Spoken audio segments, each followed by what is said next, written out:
Hey guys, I'm Waldo 2413. I'm live with the questions and answers today. Sorry about that. Probably won't have as many. One of my other good friends, the Print House, is doing a live right now, so perfectly fine if no one's on. But I am live tonight, so if anyone has any questions or need anything answered, let me know.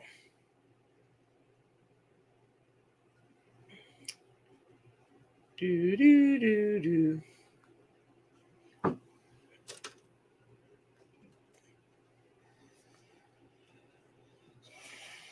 that helped with the glare, any? Not really.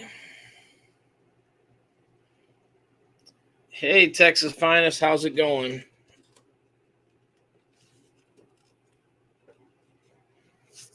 First one like always, huh? So how's it going, Frankie?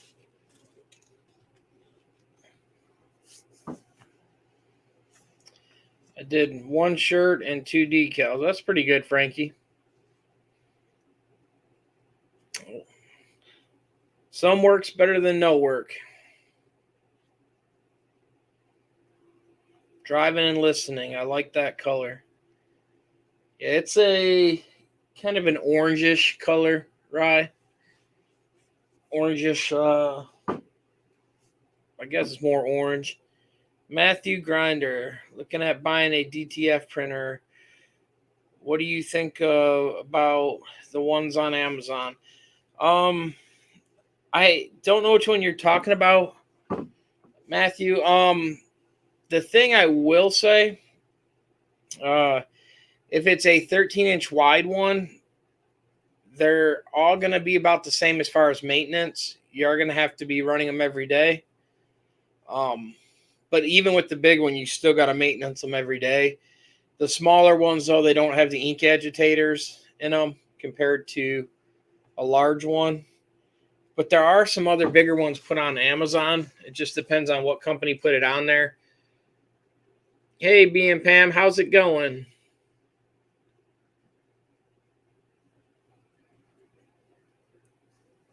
Did you get much of the ice storm over there, Pam? Orange for the Bengals. Go Tigers. That is a big negative there, Rye. Stafford was our quarterback before with the Lions. So they do have blue also. So I'm kind of hoping that Stafford pulls out the Super Bowl win. I'm not rooting for the Bengals.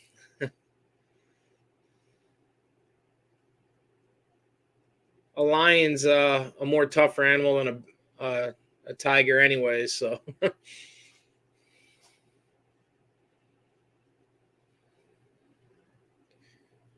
it has an agitator on it and a heater. No, I live in the sweat part of Virginia. I just didn't know because I know that ice storm went across the whole U.S. or ice and snowstorm. Kind of made it bad for everybody. Hey, Jesse, how's it going? Well, it's good you guys didn't get anything, though, Pam. I know my work ended up shutting down Friday because of the weather. We had the ice here. And it was clear around noon, I guess you'd say. I didn't go out. I just was going by what people told me. But I tried a new sublimation paper from Amazon. The quality was better than some of the other paper I've tried. Well, that's good, Frankie. Another one good to try, Frankie. A-Sub paper works really good. And if you go to their website and you type in pickles, they'll give you 15% off if you're looking for A-Sub paper.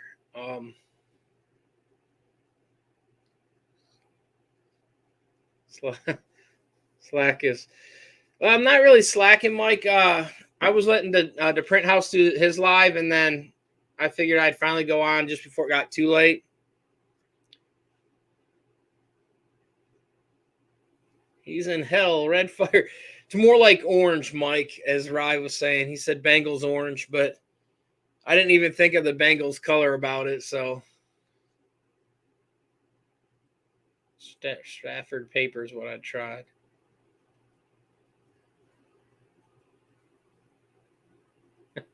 Red fire. Yeah, it's more of an orange I went with. Here's red. Well, heck, this red's looking orange under that light, or it looks the same. But yeah, it does look, even when I look over this side, it looks more red than it does orange. But up close, they're actually orange. Ride coming in PBX Vegas in 2 weeks.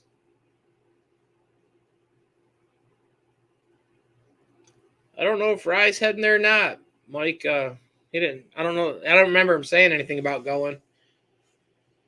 Are you going to be working one of the booths there, Mike? Doing displays for people, or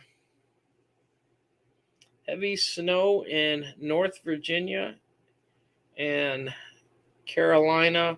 The snow we got melted in 1 day pretty much. I would honestly rather it melt in 1 day. I hate having snow build up. Hey, Rye, a plus thing. I'm down almost 5, Rye. So, yeah, I'm doing both rap demos in the mobile booth space. Nova, nope, I can't, but I'll be in Vegas. But is it? I can't read. Hang on. Nope, or Nova, nope, I can't. But it is Vegas, maybe.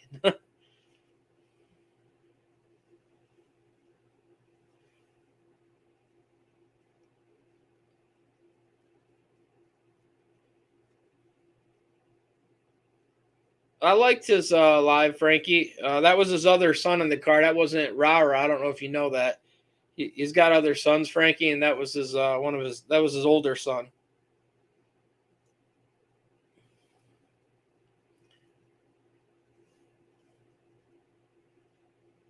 Oh snap! That's good. 50 by the summer. Let's go. I don't know about that, Rye.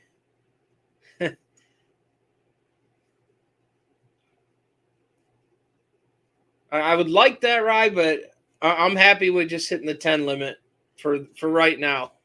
Taking baby steps. Hey Matthew, send me the link to that printer you're looking at. I'd like to check it out. Like I said, they're like pretty much they're all the same. Like when it starts coming down to it, they're all doing the same process. I mean, they're all going to be using Epson print heads. It just depends which one. The more desirable one, I guess you say, is a lot of people want the i3200 print head. It's their newer one. That has a more variable droplet size. But for doing direct to films, a lot of that won't really matter much either, though.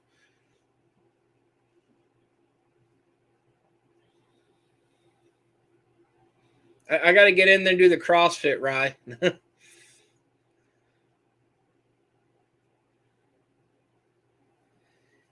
Yeah, that's well, my thing. I gained it when I had that last surgery. I put it on from my first surgery, and then I gained even more after my second surgery on my ankles, where the Achilles. I've snapped them both, so that second one kind of added a lot more. I seen the one photo with where I was a lot lighter.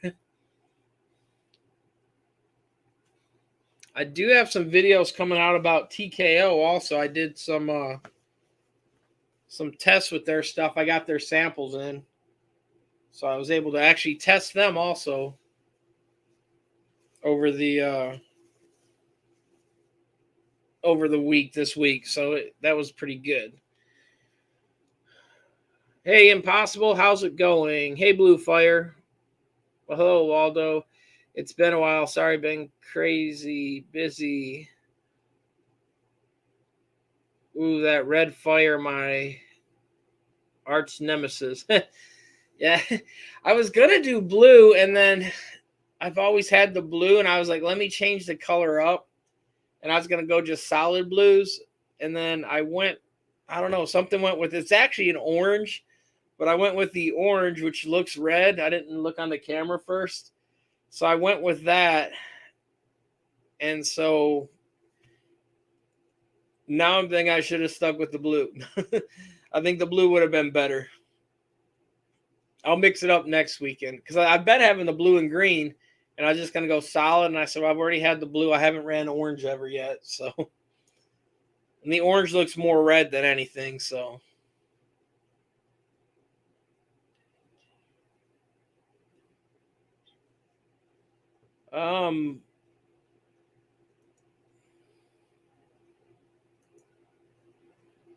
how did you send me the,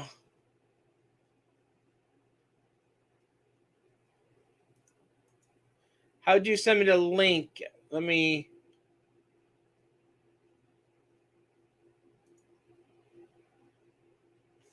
no, I haven't got it. Matthew, let me, yeah, did you text me it, Matthew? Because it hasn't beeped yet.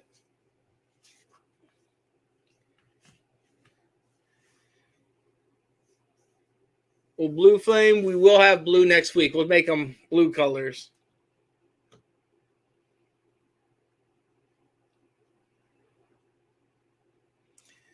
Pam says, I got the ET8550, not doing anything with it until June. That's really good, Pam. So once you get out of school, you're going to start using it then, correct?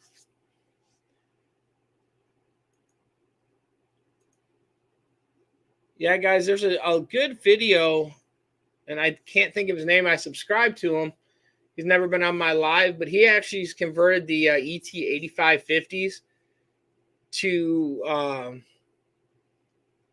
a direct-to-film, and he's got a lot of videos on it, like how he pulls the rollers out. It's something you guys should check into if you're just wanting one to start out with or see about direct-to-film. Just because the cost of jumping into like a big one like I did, you're looking at Hungry Muscle. Thank you so much, Impossible. That's what it was. And yeah, that's the guy. The Impossible nailed it, guys. Hungry Muscle. Go check him out. He's got some great content on it. And he's always updating videos every week, like where he's running into, if he runs into any issues, he shows you how he fixes them, what he goes through to take care of it. And it's very informative if you're looking at converting one. And he kind of covers all the issues. Frankie says, how do you like the TKO transfers? You're going to have to stay tuned, Frankie, and watch the videos. I cover it in there. But I have pressed them here, and I've pressed them on some other things. So you're just going to have to wait and see, Frankie. The Impossible says, I'm looking into getting that same printer. Still deciding, but they are hard to find. That I just got it when I found one. Sorry, guys, I'm dyslexic. And reading this can always be a little tricky. Since Rye won't sell me his yet.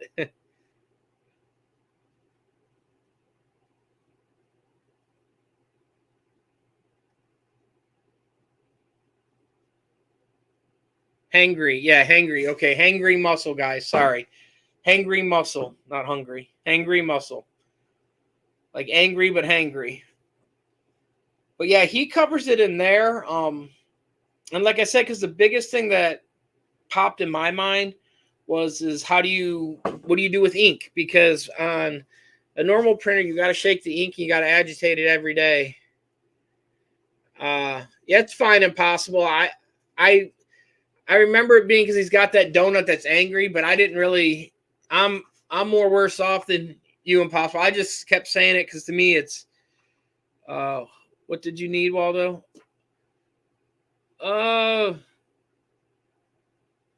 don't remember. Oh no, I was reading what Impossible said. Rye. Impossible said since Rye won't sell me his yet. The Impossible said you're supposed to be selling him a printer, right? It says since Life is Sham, Rob, you never got back to me. Life of Sham. I thought I did. I actually. Life of Sham. I actually did them. I just never heard back from you. I thought you just didn't reply back. I actually ran them for you. I ran them and had them all done. I've got them still here. Message me again, Life of Sham, because like I said, I've got them done. I did a few extra for you. Now the thing I did run into an issue, which on the rows, is it okay if I show that on the screen? I don't want to show that if you don't want me to show that, Sham. Sell you what? The Impossible. That's what Rye was asking. So what are you wanting Impossible from Rye? And Rye, because Rye was asking. Okay. So the thing what I was running into, where you said 4 inches, you had the white around it, like kind of like the lightning bolt. So when you take it, the 4 inches, it's super small. So what I'd suggest is changing the size on that so that like the center part's the 4 inches and kind of get it to fit better. If that's okay. And I can do that too. These were just like I said, I had them sitting here and I didn't hear nothing. I've got the, what'd you need? 4, I think. I think I ran more. They're just sitting over here though. And then let me, sorry guys, I'm a little slow on reading. Impossible says, you already did. Matthew Grinder said, send you a link on Facebook Messenger. Let me see, Matt. Oh, there it goes, Matt. Perfect. Okay, yeah, that's an L1800.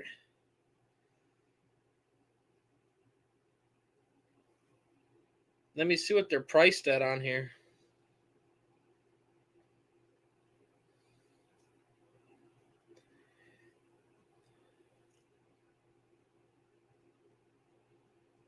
It's actually not too bad. They get the oven a little extra. The other thing too, though, them inks look pretty small, so you'd have to definitely get more ink. But what I would suggest on doing is they do got the roll feeder though. That's nice.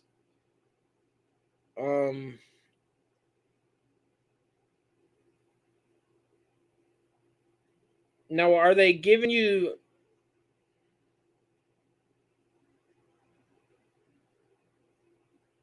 Are they giving? Does it come with the AccuRip also, Matthew, or whatever? Most of them are going to run AccuRip on that. That's not too bad a price at $2,500. Like if you've got time, you can get a printer. You can convert one cheaper, but if you don't want to spend the time converting it, because converting it can be a little tricky, then I would suggest something like that. You're still going to run into, because the other thing too, you are going to have to buy like an AccuRip software. I think you can get AccuRip $200 to $300. Don't quote me on that, but you're going to be in it a little extra. So if you buy something like that, it's already good to go. You're just going to plug and play, which honestly, that's what a lot of people would be better off with, is just plug and play, because it will work better for them. Now let me get back to the top here. Sent you the link. He won't let you the extra printer you have that you were thinking of making into DTF. That's what Impossible said. Rye says, dude should have had you do my recent DTF order. Yeah, you should have, Rye. I could have taken care of it for you. I'm just a email, a text, a phone call away, Rye, if you ever need anything. Yeah,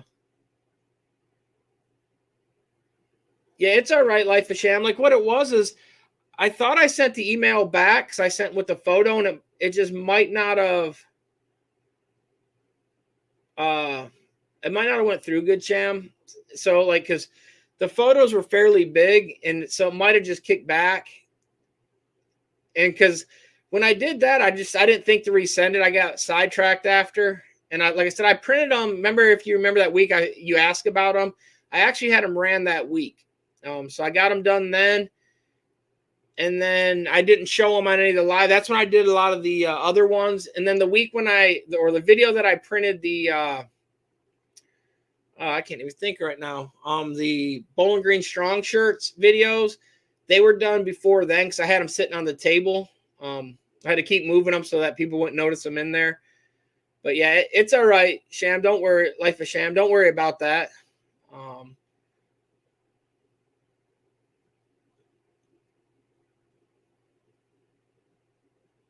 And then hey, the print house, how's it going?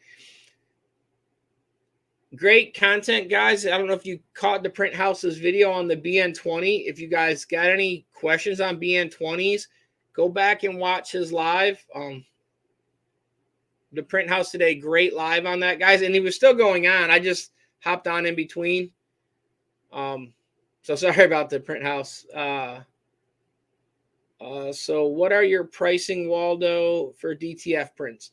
Impossible. I am like my paper size is a little bit different than some people. I know you had the printer, but I totally forgot when I placed the order. That's all right, Rye. That's all right, Sham. Like I said, I normally try not to, like if I forget something, I always tell people just message me again. I don't have the best memory anymore, but I do try to get everything done. And so if people like, it doesn't offend me if people just keep asking or emailing it.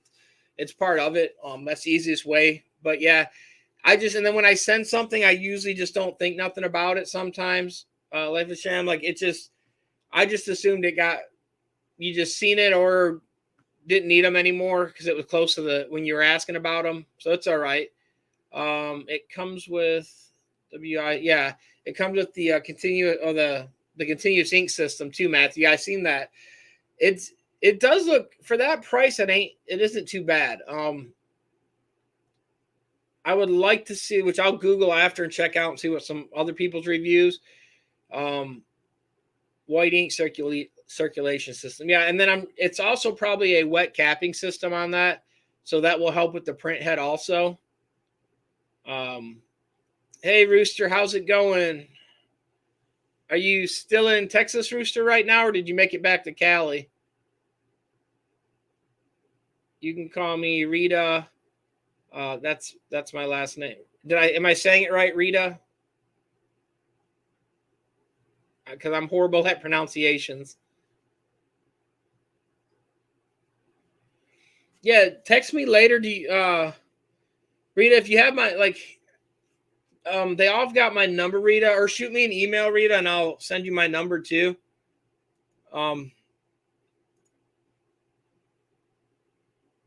Hey Oscar, how's it going? Margarita. Okay, Rita. Yeah, I just want to make sure because Marnie, she's a follower and she watches all my videos on it. Sometimes she's on my lives. For the longest time, I was saying her name wrong, and then I talked to her on the phone, and then she finally said something. She said, "You're saying it wrong." She never said nothing, and I'm horrible at, like I said, pronouncing everything, and so I felt so bad. I was saying it, and I try to get Christian. I was badgering his name super bad for the longest time. What I call him? Christy. Yeah, I call him Christy and all that. I am the worst at reading. Hey, Jose Lopez, Cartel Prince. How's it going? I am I'm dyslexic for one, so it's hard to read for me anyways. And then English was never my specialty in school. I excelled in everything else but English and grammar. Everything I send is the longest run-on sentence. If anyone's ever got an email or a text from me, I don't believe in punctuations or periods. It's just one long run-on sentence. I understand it, but a lot of time there's a lot missing. I don't use TikTok. I've never created a TikTok, Rita. I wish I wish I should. Like, that's like my Instagram. I really don't post on there either. I wish I was posting like Rye does. Rye is killing the Instagram game. I'm just some of that stuff I'm way behind. Do you have a minimum on DTF's pinpoint graphics ass?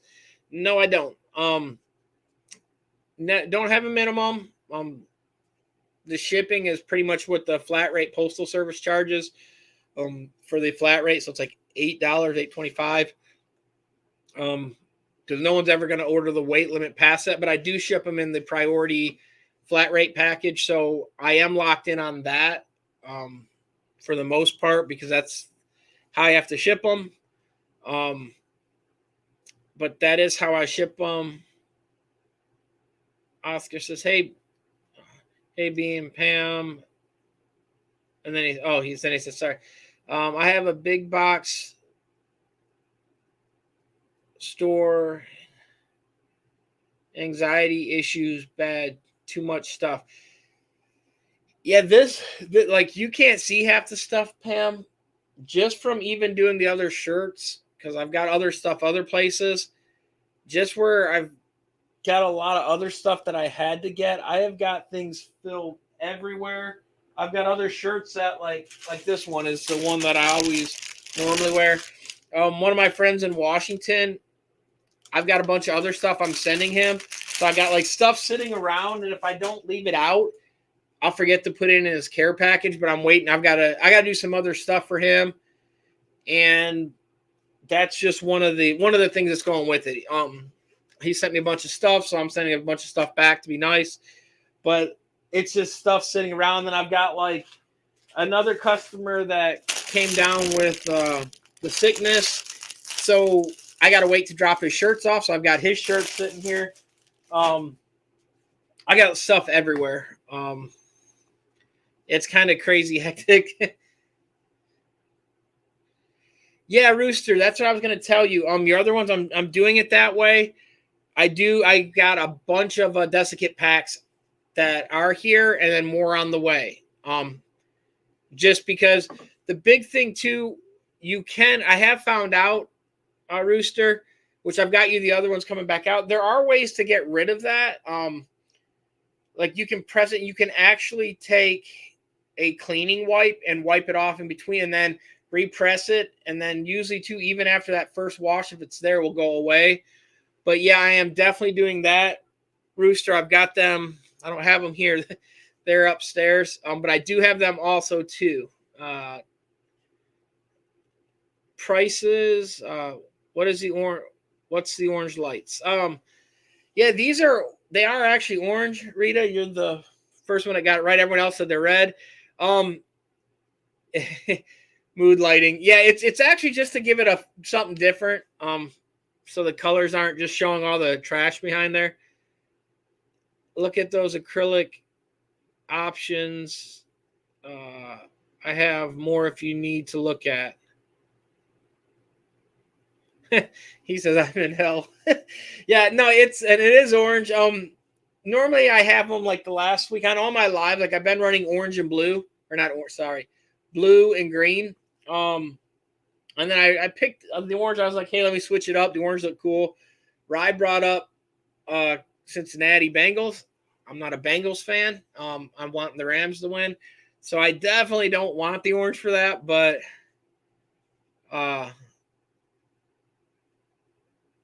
yeah, they are orange right now, so I'll have to next week. They'll definitely be gone with the orange. The print house. Loves the orange wall for a bit. Yeah, like I said, and then I didn't think nothing about the Bengals being orange. I mean, I know they are orange, but I never thought nothing about that color until Rye brought it up about the game. So,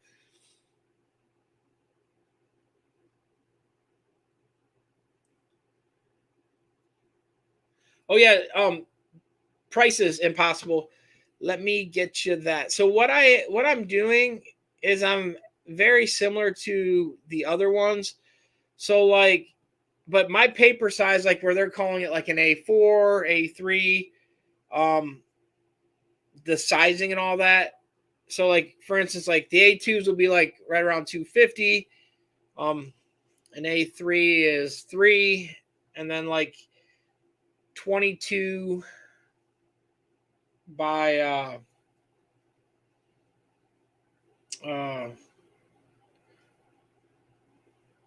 it's gonna be 22 by 20. It's gonna be right around like $5.99.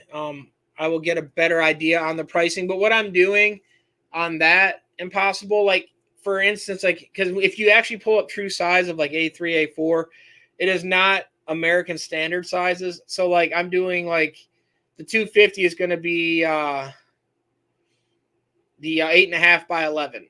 So it will be 8.5 by 11, which is a lot of people will call that like the A3, but it's actually slightly different on the size. Like they go into fractions on it. So I'm doing it a little bit different on the sizing that way. And then like literally my big one is going to be 20 inches wide by 2 feet. And then what it is it's considered kind of roll printing. You can, and any of the things you print, I can gang sheet any of them. That's not a problem. You just send it to me on the gang sheet size. But you can actually like order it, and then like the big one will be in the 2 foot roll or 2 foot section. So it will be 20 inches by 2 foot. So if you needed 4 feet, you order it twice, and then but you can fill it all out. Yeah, like Mike just said, they do it in the millimeters. I'm American Standard, so I don't like millimeters. I mean, I know how to use it and all that, but it's kind of do you have artwork fees? Depends what you need done to print or Impossible. What I normally ask is that it is sent PNG, or it's like a TIFF file. It's sent where that it is transparent backgrounds, and it's print ready. Because what happens on some of it, I have had some files that people sent me, and if you send it with, which I don't have nothing here, but if you send it with a white background, then it's he is working on getting things set up so we can order online. Yeah, just like Pam said, because the biggest thing is like trying to get it so that and then I need it in our CMYK also Impossible, because what happens, the colors are normally, you can, like I've got, this is one leftover one that was off a tad bit, so I never sent it out to her, but she got her other ones. This was for being Pam, and so this is one of them, and there's nothing, this was off a little bit when I did it. But so what happens when you go from CMYK to RGB, like the file was close on a blue, but it was off just a tad bit. So it wasn't that big, and it worked perfect for her when I converted it. But what can happen if you convert something that was drawn in RGB and you're using colors that don't exist in CMYK, you're going to end up with some colors that might not be the color you want. So by looking at it on your screen in RGB, and then the other thing too, red is never red. I usually use like 187 red. That is the more red. If not, they're going to look kind of like this stuff here, more orangish, if you use like the standard RGB red. So I would suggest changing the red a tad bit to get it a little bit darker. Rita, yeah, send me the things, Rita, that you want, and I'll definitely get, send me the thing, Rita, that you need, and I'll get them printed too, and how many you need and what size. Yeah, like Mike, and then Mike's got the measurements there of how much measure, or the 390 and all that, the A3, A4. George Lopez, how's it going? Hey, Waldo. What does A3 is around 11 and a half by 17? I believe, Mike, can you verify that for me if it's 11 and a half by 17?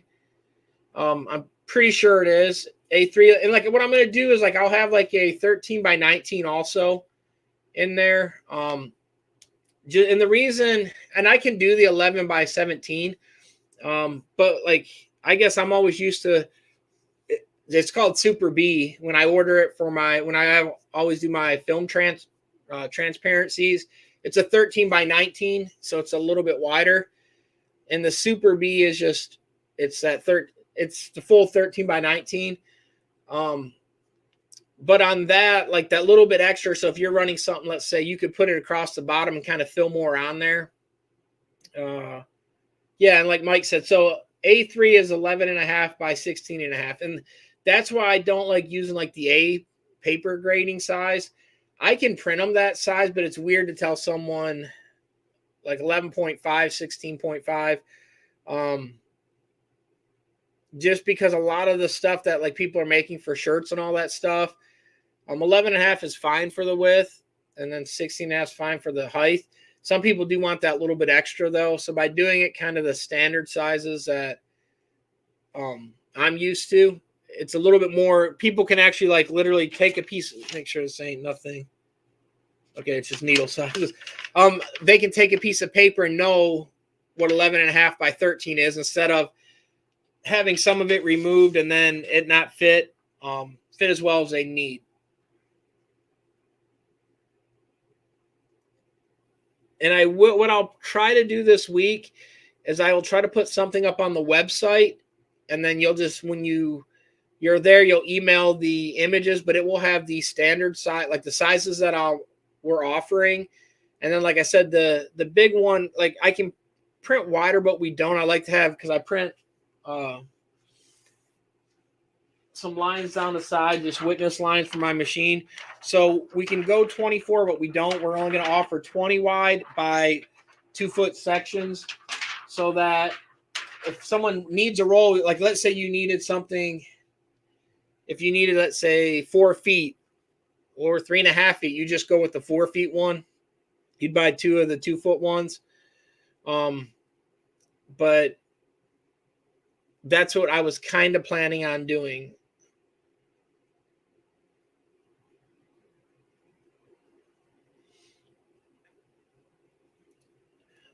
What city are you near, Rita? What kind of DTF machine do I have? I have a what is it called? Talked about it last week. It's Top UV is a company. They're based in China. It is a 24-inch wide 2-head i3200 print head, and then I got their shaker and all that. And then I run Top Rip, I believe what it's called. That is the New Baltimore area. I'm close to Hall Road. How far is New Baltimore from Bowling Green? I'm not familiar with New Baltimore.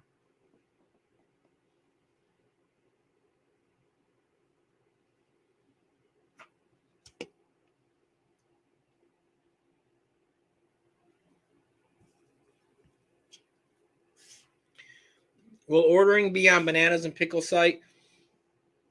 Yeah, Pam, I'm going to try to get that up there. And then what I'm going to do is they're going to just have to email me their artwork. But I'm going to try to just put like just a general link on there first, just so I can, because I get so many people that's wanting to order them, and I'm having issues of getting the file approval thing on there with the 300 DPI and all that stuff. So what I'm going to probably do is just have a link there, and then they'll have to email me the files directly. And then I'll make sure the files are correct, approve them, and then we'll start running them. And then the files, I would prefer them to be 2 scale. No, yeah, see, Rita, I live in Kentucky. I was born and raised in Michigan. So that's why when you said New Baltimore and Hall Road, like I'm originally from Taylor, but I am not in Michigan. That's why, because I remember you're in Michigan. Yeah, I was born and raised in Michigan. That's why I have Faygo. Oh, the Faygo bottle of the Faygo firework and all that stuff, and the Michigan license plates. Because I was born and raised in Taylor. But what I'll do is send, like I said, I'll get them mailed out to you. And then as long as the post office isn't having any issues, because Friday mine was shut down. Hey, what's up, Eric? How's it going? Okay, yeah, you're in Macomb County. I was in Wayne County when I lived in Michigan. I was right off of Telegraph. So I-24 at Van Born and Telegraph. I was in the at the county line, or not county line, but Dearborn Heights area right there. Pretty well. So is it going pretty good, Eric? Are you staying busy?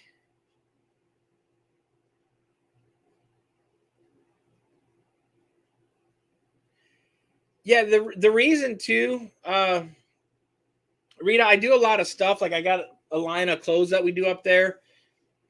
And I still have family up there, so I'm up there a lot. And we ship a lot of stuff up there.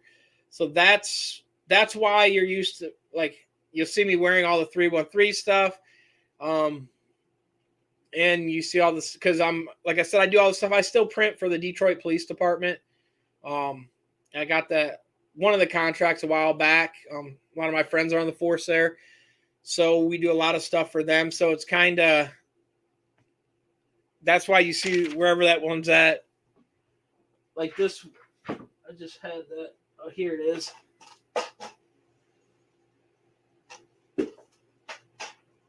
That's why we have stuff like this, is because of that. Like I'm always doing the stuff for them. So yeah, we do a lot up there and for them and with them because I'm originally from there. I go up there a lot.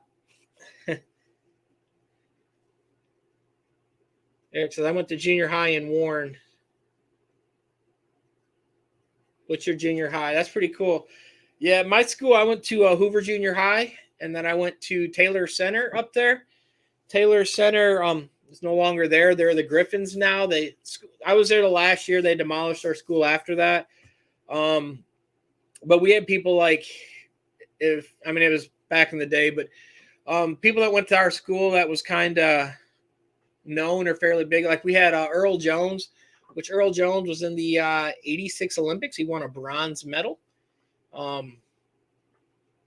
And then we had some other ones, but like we had, Earl was probably, well, our track coach he's went in the Michigan Hall of Fame for track coach. Yeah, like now the others, when you brought up in Detroit right there, Eric, the one that we always had problems running against is Cas Tech. They would destroy us in all the relays and everything. So how does the DTF feel compared to vinyl as well? Or also, will you include the instructions? Yeah, I'll include the instructions, Rita. The feel, like Mike was on earlier, Ken from the Print House was on earlier, and he actually got one of the shirts. The softness of it, like he was saying, he said he could barely feel it. He liked how it felt. It was a lot softer than he thought it would be. They are super soft feeling. It's a different feel. It doesn't feel like vinyl. Like a good example, these are transferred from TKO Knockout. This is their transfer. So this is a screen printed transfer. And it's hard to tell, but like the one above it right here, this is my Motor City one that I did, the Pistons one last weekend. But like it's a softer feel. DTF is than, and that's screen printing ink. And then these are these were their other transfers that TKO had.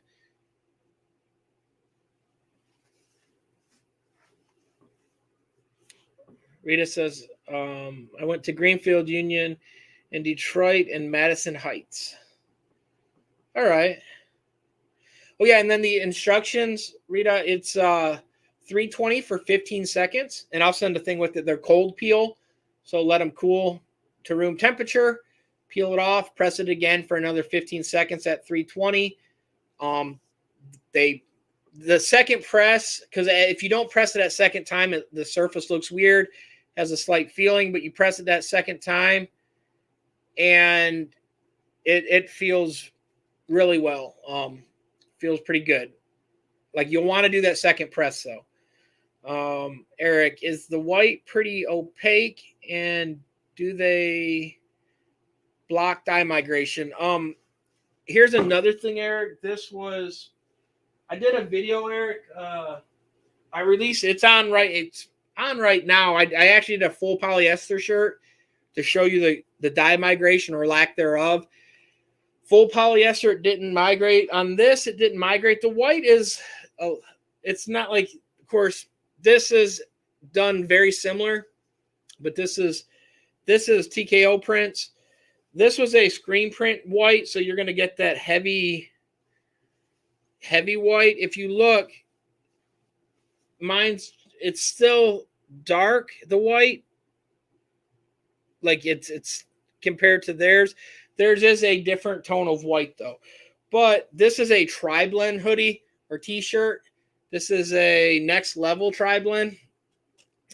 Super see-through, as you would know. And this is done with one of my distress patterns, but the white didn't migrate at all. It's still the same white that I use normally. Like, I don't have much dye migration. It is a slightly, like, it's not as sharp white as like my like polar white ink or anything like that. So it is a slightly different. That's a nice print on that shirt. Thanks so much, Eric. Let me try to, Rita, let me answer that. Yeah, because I got some transfers from Waldo that aren't bad. They feel pretty nice. I'll order again after we work out the kinks. Yeah, and like Rooster said, like Rooster felt ones that were full solid prints. He got some that were literally full solid areas. And so on something like that, it does have a different feel, but they do feel like, especially if you do like breakup images, or like I said, like on this, we did the halftone print, and it's even softer. Or the hoodie that I normally been wearing, the 313 hoodie, if you have it distressed and all that, it feels softer. And like Pam said, it's not that crinkly feeling either. It's one of them things you have to almost have it in your hand to describe it. Like the print house is on here. And like he said, Waldo's definitely feels very flexible. And the almost can't feel it at all. It's one of them things that, like a good example, like on your print, the center, you're going to feel it. I'm not going to lie. These ones over here, you're not going to notice them. Like the ones floating around. The center one, because it's solid, you are going to get a slight hand feel on it. It's not going to be bad, though. Because even on like the print houses, it's solid block lettering. But it's not bad at all, really. Okay, I'm excited to start doing DTFs for my business. Do you do screen printed transfers also? That I don't right now. A good place, Rita, and I'm not affiliated with them, but I did do their transfers yesterday, is TKO. They're pretty good. They got a 15-cent transfer. They do have a $25 setup fee, which all transfer companies are going to have that. So the thing with that, what I always would tell someone is to add it all up, how many you're going to need. Like when I order like a one color transfer, I'm going to always order 100 or more. Just for the simple fact that I understand that the setup fee is added into it. So a 15-cent transfer, you're always going to have more in it. But if I only bought, let's say 20 or 10 of them, for instance, now I'm at $1 something a transfer, you're getting closer to the price that you would of a direct to film. So buying more is better. So I always buy at least 100 of them. But the problem is some people don't want 100 of a one color transfer. The other thing too is I will say this. This, and I'll show you right here, this was a screen print transfer. The stretch is not the same as this. This one this has got prints on front and back and all that already, where we printed this shirt a bunch of times. But the stretch is nowhere near as good as a DTF. DTF, the stretch and the rebound of them are probably some of the best stretchability shirts that you'll get. So I would definitely like Matthew Griner said, they're really stretchy. It's like, it's one of them things that you're not going to, even if you put like stretch additive into your inks, you'll get them to stretch, but you've got to put additives and all that to get into inks. You're not going to get a printed transfer from like any of the normal online companies for what you're getting the stretch out of a DTF. Thank you for going live. I appreciate it. I'm glad I stopped in here. Yeah, no problem. Now, and like I said, the downside, like I said, is you've got to be, and I'll show you guys the prices. Let me answer Roosters real quick. Hey, what's up, Leonardo? Leonardo, did you see that video where I did? Because I did that video for you, Leonardo, that was out yesterday, I think it was, on the transfer, or on the polyester, pure polyester one. But like this, and these are their prices right here. So it's not, and like I said, I just got their catalog. The video's coming out tomorrow on some of it. But a single color 9x, and then see, they've got 3 different ones. So this is their extreme colors. The extreme color is literally it's made the same way super color is. It is a hot peel. So they're kind of pricey. They're $2 for a 9x12, $65 setup. But the one that I tell people about is their Active Sport. This one right here, Active Sport transfers. So you can get but yeah, Rooster, this TKO is based in Florida. They're not F&M, or they're just a newer company they've been around a little while, but they're doing transfers. But here's their single colors pricing. Let me get out of the way so it can focus. So they have 15-cent transfers. The setup fee is $25. That's for a 9x12.75. They also have 12x12 for 20 cents, 30-cent setup fee, and then they got 2 colors. The 2 colors, you do have a minimum order. The single color, you don't. So like, and then they do gang sheets on here too. My only complaint with the gang sheet pricing, and they got the single color and the double color for the gang sheets, is that the size of your print is not going to be cost effective. You're almost better to go with the single transfers and buy them at 15 cents compared to, because like on the gang sheet, the biggest they have is 12.75 by 19. So if you're buying a 12x12 for even 20 cents, and a 12x19 gang sheet, let's say you bought, and we're going to pick 100 of them because that's the easiest number. Their gang sheet, you're still paying $1.53 a gang sheet. So you're above what you could get the small one for if you manipulated it. And then like, so if you only bought 50 of them, you're at $2 or $3 for the gang sheet for almost the same size that you're getting for 15 cents. That's the downside about that.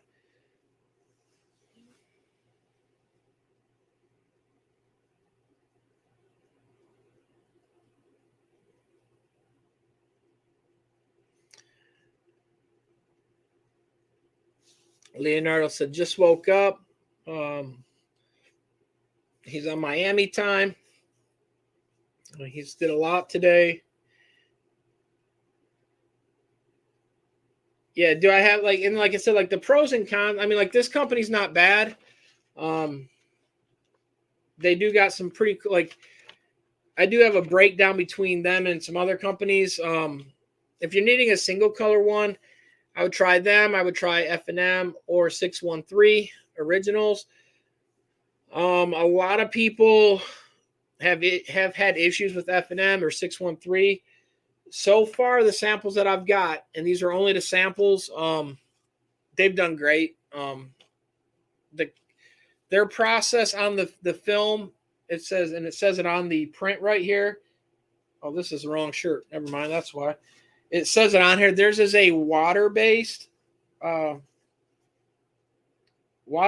ink. which so is a DTF, by the way.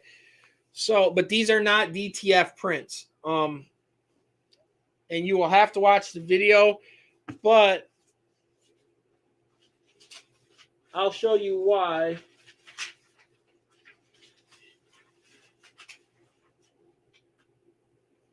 I got the papers from when I pressed them the other day during the video, but here's what happens, and this is what I've said before in the past for people that Epson products are best for dye sublimation.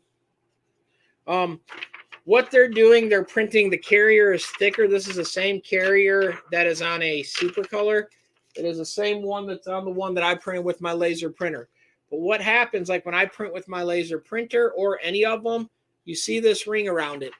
If you don't line, because what they're doing, they're printing it, then they're screen printing white ink onto it, and then they're putting the powder on it.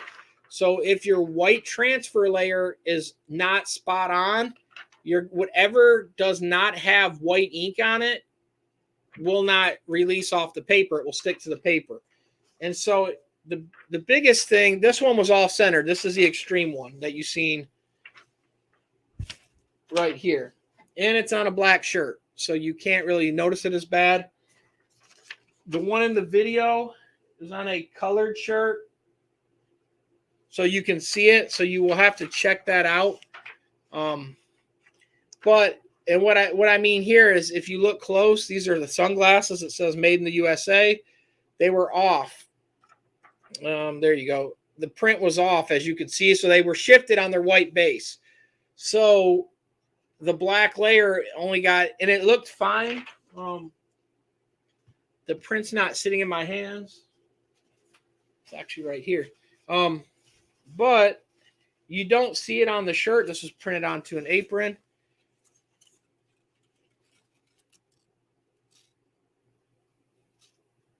And then this is one of their other prints. But it does have a different texture than a DTF. They're a little bit coarser. They're not bad. And then this was their normal transfer. It's printed on. Hey, what's up? Quick Colors. Waldo looking around like he's going to find anything. Yeah, I know. I've got stuff everywhere here. But yeah, and this is their normal one.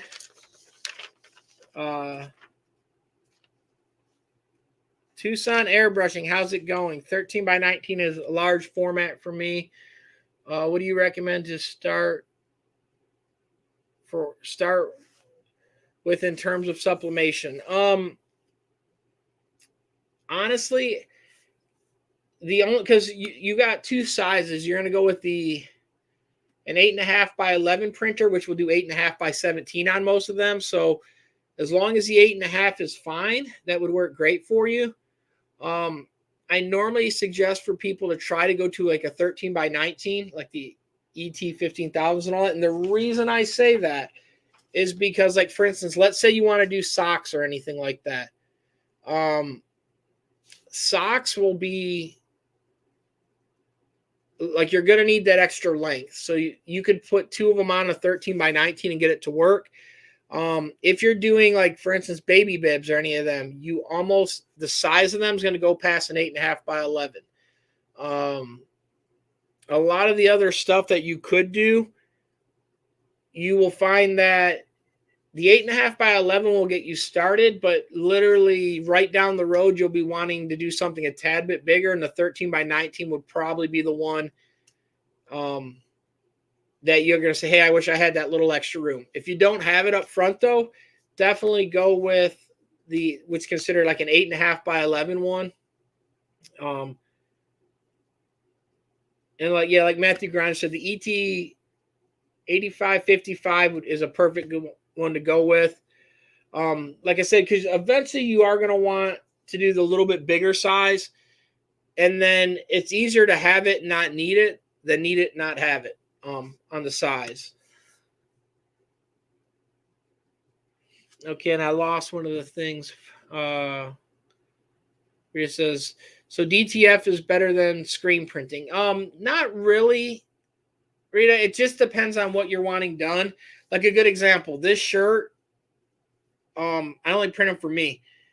I would never screen print all this because all the colors that and the gradients and all that I'd have to do, the time to line it up, the screens to burn it, it's not cost effective.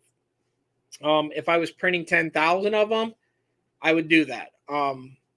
They everything's got their pluses and minuses of what's the best to use and what you should look for.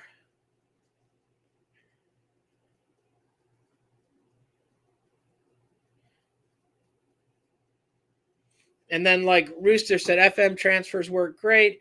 I ordered 5 designs, 100 of each, and it was $200 with free shipping. Yeah, and that's the thing what I was saying too. So like depending on what you're needing in cost wise, because like I said, for me, the advantage of me having my own DTF printer, I can almost, and I depending on the size, I can still print DTF in white, one color white for almost what I can buy these for, the single ones. But if you don't have the printer, you can't do that. Or if you've got, let's say you bought a printer and you're buying single sheets instead of roll paper, that's going to knock you out of that price range. If you bought ink from somewhere else, that's going to knock you out of the price range.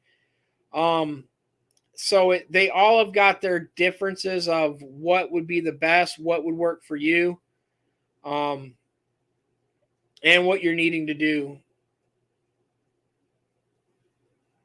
And then what can I do with a pint of ink in 1 or 2 color applications? DTF will not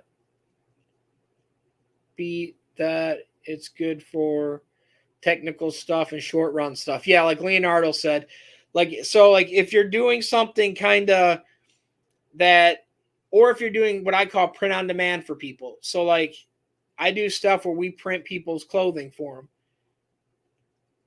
them. And the other option would be a direct to garment machine, which I've had them and done a bunch with them. But something too, like if you're only doing it, or like for instance, where I did the Bowling Green Strong stuff for the charity, literally these are all direct to films. There's no way to print all these colors that we have in these things. And I mean, I could screen print them, but that's a full process of either doing SEPs. Since we print them on other shirts besides gray too, it's going to be, I could do a CMYK. It's not going to be the best method for that though. It'd be kind of SEPs, like to separate it. So it would vary on that part.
Hey guys, I'm back. Sorry about that. The internet dropped out here.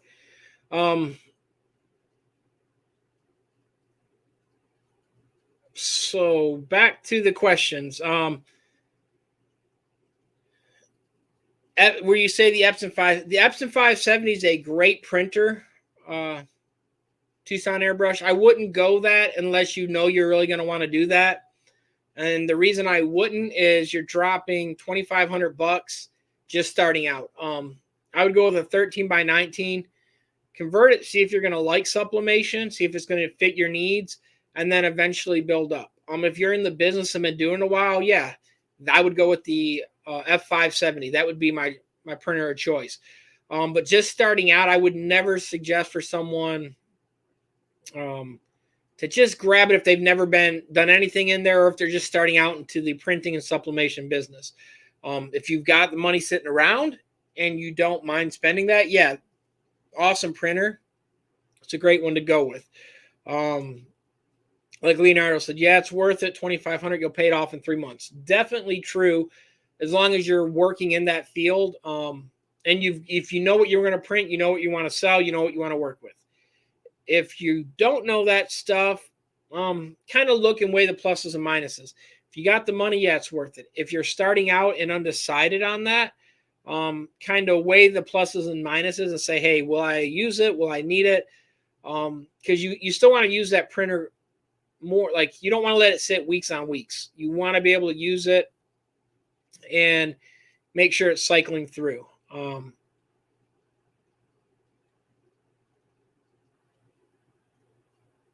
And like Mike says too, the 570 is built for sublimation. All the other ones are not technically made for it. You can convert them and you can get by and they will work. You do have the F150 or 170, which is literally 8.5 by 11, and it's way overpriced. So I wouldn't suggest that. As Novork said, 2 more. And then the other thing too, you, like Leonardo said, you do get rolls with it. So you're getting all that stuff. So if you use all the supplies that come with it, you will definitely have made your money back. With the 570, if you use all the stuff and you're printing products, you would make it back. If you're just starting out though, and you're not sure, and you're scraping all the money together, go with something smaller, cheaper, and save yourself some money. That's what I would kind of suggest. I mean, like, I don't want to tell anyone to buy something that they might not need or might not fit into. Most people that I know that have the 570 love it and they're using it all the time. But all them people too have been doing sublimation, or they've got into sublimation and they wanted something bigger. They needed bigger prints. The 570 will do 24-inch wide. So you can do some shirts, some kind of all over shirts. The other thing you have to look at too is how big are your presses. If you only got little 8.5 or like a 10 by 12 press or something like that, your limitation is going to be your press, because you can move it over and press that way. You are going to see lines. You're never going to get the temp perfect when you're trying to blend them over. So remember that and keep that in mind as you're doing that too, because that is one of the things that is going to be your kind of deciding factor. If your printer's your limit, or your heat press is your limitation, because you could also panel paper together too. It's not the best method. You could do that if you had to. So always look at kind of what is going to be your weakness. Is it going to be your press size, or do you want it to be your printer size? And like I said, if you only got a small press where you're only pressing something like the size of a piece of paper, it doesn't help to have a 24-inch wide printer. You could get a 13 by 19 and still do the same thing. If you have a bigger press, then you need you can use a bigger printer. So always keep that in mind. I have had a bear of a time in the past with Epson just to print film positives, no doubt. I don't want to spend 25 thinking more like the Eco 10. Yeah, and that's what I was going to say. Like the ET15000 is definitely a good one to jump in. I think you would be more satisfied starting out with that. You're not shelling out as much money. And then Mike says you'll spend $1,000 on the printer, then you have to get ink, all that, supplies, converting, probably spend that. But see, Mike, on that, I only spent like I got my printer for right around 600. The ink was less than 100 for all the ink, and then paper isn't. I mean, paper is fairly cheap, so I was in less than $800 on the ET15000. Good having you, Rita. Like I said, I will message you tomorrow and get all the stuff sent out for you, Rita, and get everything else taken care of for you.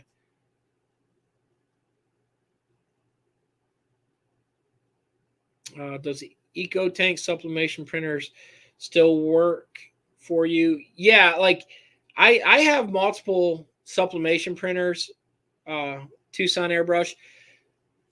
I have the 570. I have the 15,000. I have 40-inch printer also. So I've used them all.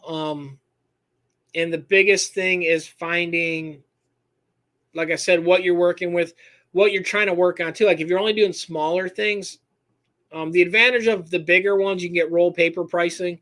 So you're saving on, like, the bigger printers do have a lot of advantages, but it's something you got to use them more, and you've got to have jobs lined out. If it's just going to sit there, you're not doing much with it, there's no need to deal with it. I have an old Hicks 16 by 20 press. So yeah, so the 16 by 20, you could print, 16 by 20. So 13 by 19 would work. You could still use the 570, but technically you could print bigger than your heat press would allow you. For films, the Epson 1400 was a bad conversion. I used the Epson 7710 all black with all printers. You must have printing all the time. Inkjet printers are not designed to be sitting around, like Leonardo said. And that's the thing too. You don't want the stuff sitting around because it will cause you the issues. So keep that in mind if you're like I say, you're just starting out in the sublimation and all that. If you're not going to print but once a month, no matter what you have, you're going to have, the heads are going to get clogged. We'll run into issues.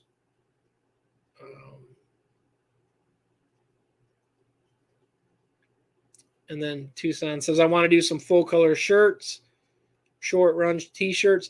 So if you're wanting to do that, the 570 will get you in the ballpark there to be able to do a lot of the big prints.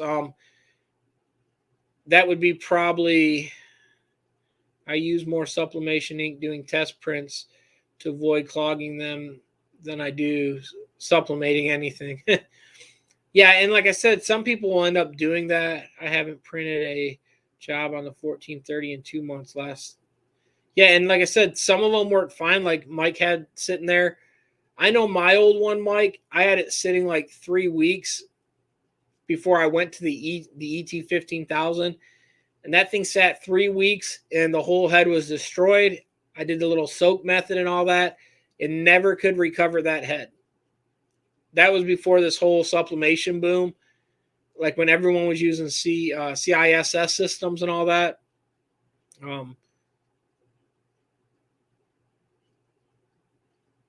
Just print copy paper every week, Nova. Yeah, and that's the other thing you could do too. You could print on copy paper too to save money. You can sublimate with copy paper. You're not going to get as vibrant or as crisp of an image. If you're doing something like socks that aren't going to hold a crisp image anyways, because you're going to stretch them and all that, you can even leave them on there and print them. I've done that in the videos.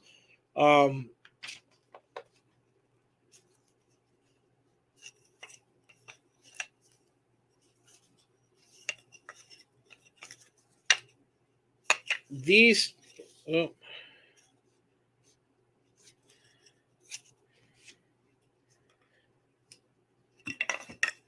Yeah, I'm dropping them.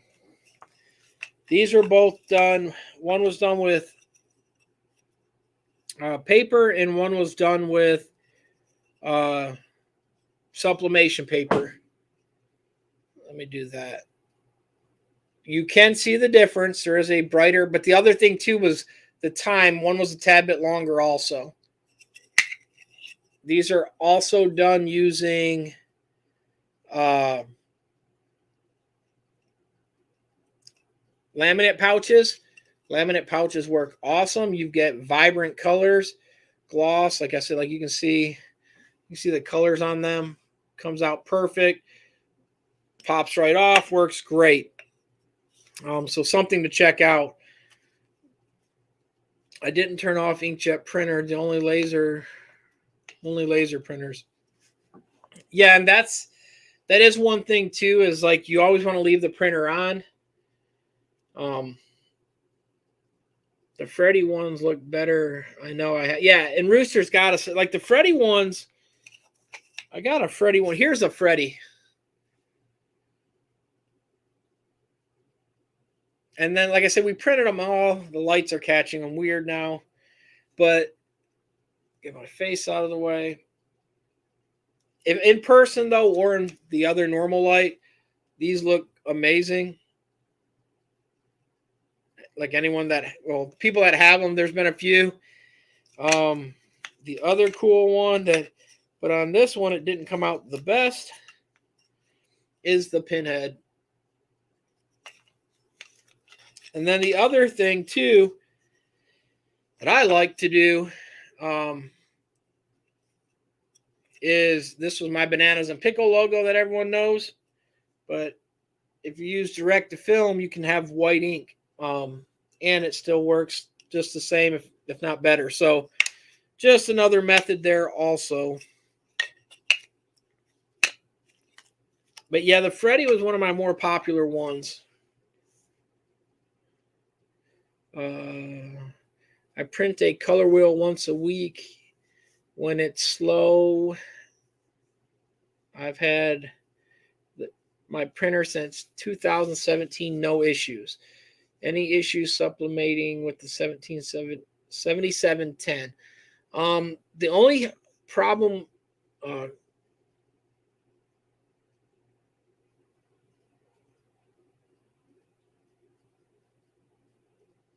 he says Onyx color charts. Yeah. The 7710 and the 7720 Tucson, the only issue with them is getting them where they no longer make them. So when you do a continuous ink system, you are going to have to buy the continuous ink things or the interchangeable cartridges. But like you said, like Pam and all them said, and like they're all saying it too, Tucson Airbrush, like Mike, Pam, Leonardo, they're all saying they all print color charts like once a week or whatever to make. And what that does is making sure you're using the range of colors, because if you only print like one color, then the print head's not really functioning. If you're printing like full color spectrum stuff, that print head's going to work. So if you're not using it every day, and as long as you do like a print once a week, that printer will stay running and stay running good for you. Leave it on. Don't turn it off, because when it's on, it can clean itself and it can keep the capping station wet. When it's off, it can't do any of that. The print head will dry out. Yeah, I mentioned you above. That's what I have. I will need to get a chipless firmware, or you will get tons of non-genuine Epson ink cartridges. Yeah, and like he said too, that's the only other downside is like once you've got, like he was saying there too, the chipless firmware, so that the chip, because what's going to happen when it tells it it's out of ink, it's got to be reset. They all either have a button on them or they have a chip resetter, or like and then like Leonardo said, research Epson firmware bypass. It's another method, because what's going to happen when it hits that limit, it's got to be reset. I'm out here in the desert where it's dry as heck. The other thing too, they do like humidity. They do like having a little moisture in the air. Dryness will dry them out. But what you can also, I mean, you're not leaving your windows more, like if you're out in the desert, more than likely you're running AC then in the summer. ACs have moisture in them. So that should help a little bit. But if you're in something like that, make sure you're using it like just do more print checks throughout the week than if you're not using it as much. I did a while back with no luck. Can you point me to the right direction? Rooster says to Leonardo. But yeah, that's the other thing too, is you just want to keep them running. Hey, Robert, I'm back. Just place the shrink wrap order. Okay. Literally, when you said that, it just pinged my phone.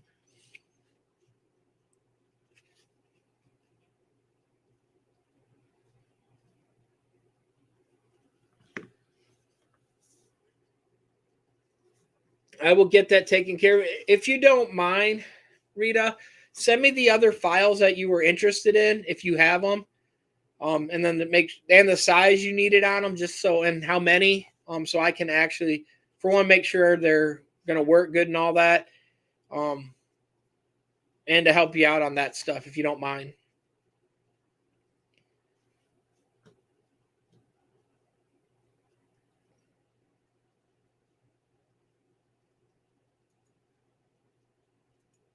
Okay.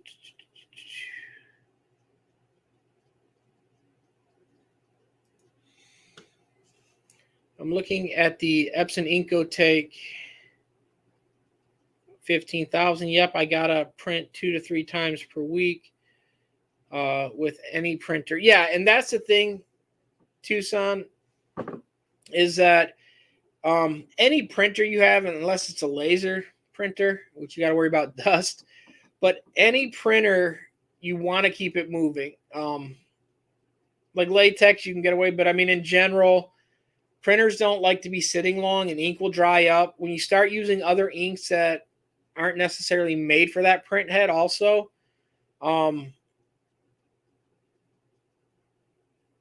yeah, you can send them that way too, Rita, and I'll just put them on there. You just tell me how many, and we'll work it out so it's the best price for you. That's not a problem.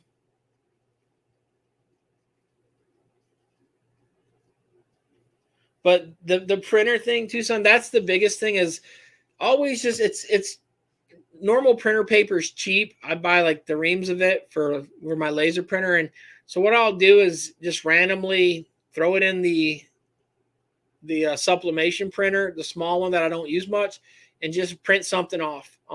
Just so that it's always got ink going through it, and that it's going to help cycle it.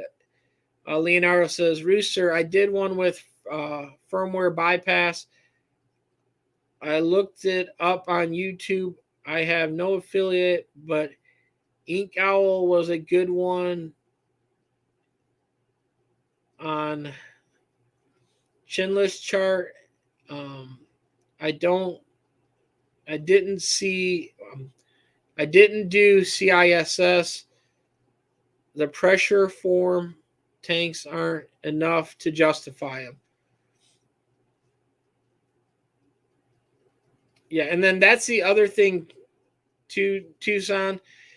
You've got to factor in, if you're going to convert one of like the 7720s, like you were saying earlier, a lot of the people that they've had good luck with them. The downside is like the chips on the printer. So if you got it working good, they're awesome. When you go with like the Eco tanks, you don't have to worry about that. The downside about an Eco tank right now is like finding it, like, in, I've got a link down below in my videos to the Amazon. It's an affiliate link. And all that means is Amazon gives me money if you buy anything from them. You don't got to buy that printer. Hey, good night, Mike. Have a good night, Mike. Good having you on here, Mike.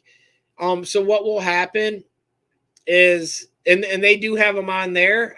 I would not always suggest buying it from that link, though. Even though it helps me, that printer sometimes, because on Amazon it fluctuates. One day it can be what the store is selling it for. The next day, if there's a shortage and they're sold out where people can sell in general, they can jack that price up to the moon. So it, like, if you can get it on there for what it sells at the store, yeah, it's fine.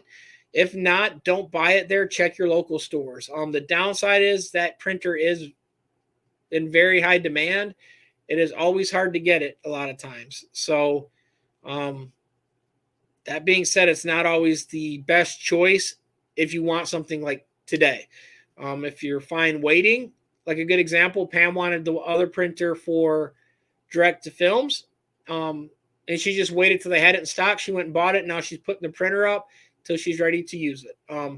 That's what a lot of people are doing with some of this stuff. Leonardo says they sell small auto reset chips that don't update the firmware when you get the machine. Yeah, and like I said, that's the Udig uses the chipless firmware and has had no problems. Thanks for the feedback, Waldo. I saw you use it in the and I can't wait. Cool. Yeah. The fifth, like, and I will say this, Tucson, that ET15000, I got it when they first came out. So back then, literally, it was before people even thought to really convert that much. I literally just went to my store and they had them sitting there, a bunch of them. Nowadays, they don't really have it. I gave one to Rye, if anyone remembers that, and I was able to get one then. It just depends on how big kind of Christmas hurt a lot. Like, this COVID hurt a lot of people on getting stuff because with everyone home right now during this, everyone's crafting and doing other things. So the market went through the roof to buy that. It's hard to get stuff shipped here through boats because it's 3 weeks behind or 3 months behind. So it really made it kind of supply and demand curve, threw it all off. So that's the thing. And like Matt Grinder said, never update firmware. My updates are turned off. Yeah, because that's the other thing too. They're going to change a lot of your settings when you do. And like Rooster said, that I've had my printer since before lockdown. And that's the thing is, like, with lockdown right now, it makes it kind of hard to get a lot of things. So I'm not, like, I wish it wasn't that way. Because for one giveaways where when I hit the 2000, which we still haven't done the official giveaway, I was going to try to give one away, and it made it where it was a lot harder for me just to pick one up and be able to ship it out to someone, just because my local one hasn't had one in a while. And I hate being put on a list. So it's not like before where I could just go get one and not have a problem with it. I have a boat. I'm going to go pick it up myself in China. That would be the best way. So if you hit up Rooster, maybe he can grab one for you also. And hey, Rooster, bring the boatload back. Forget bringing cocaine or something back. Bring printers back. You'll make more money off them. Less jail time. But yeah, it's one of the things that some of this stuff has gotten harder to get your hands on. And like I said, I have seen that link that I put down below. I have seen it go for retail costs because it is direct from Epson. I have also seen when they're out of it and it does the next vendor in line, I have seen them price gouge that like it's nobody's business. Like I've seen them go as high as almost 1,000 on there, which is insane. So like that's why I tell people, I love when people use my links, but if something's overpriced, don't buy it because it fluctuates. Some of this stuff always stays low, like the laminate pouches, they're always about the same price. That printer, yeah, like Leonardo just said, the printer's over 1,000. So as of today, which I haven't looked today, it's kind of high. And then like Leonardo said, the L18000 is gold. And yeah, and that's the thing too. It's kind of some of this stuff, like my Texas trip,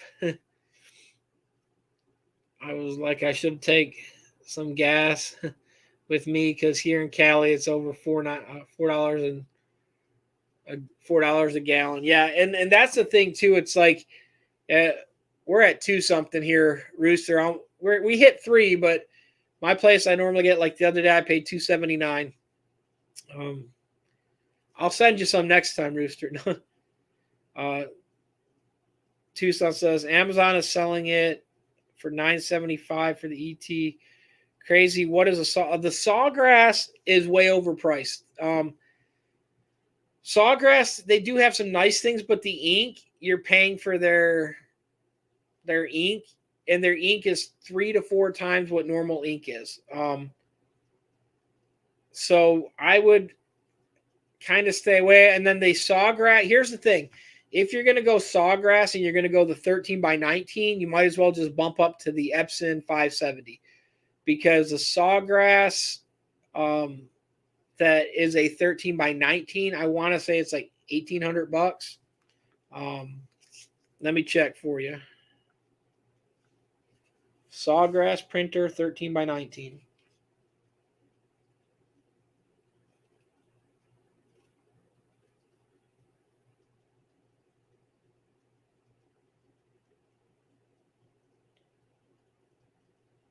Yeah, the Sawgrass is $1,500, $14,999.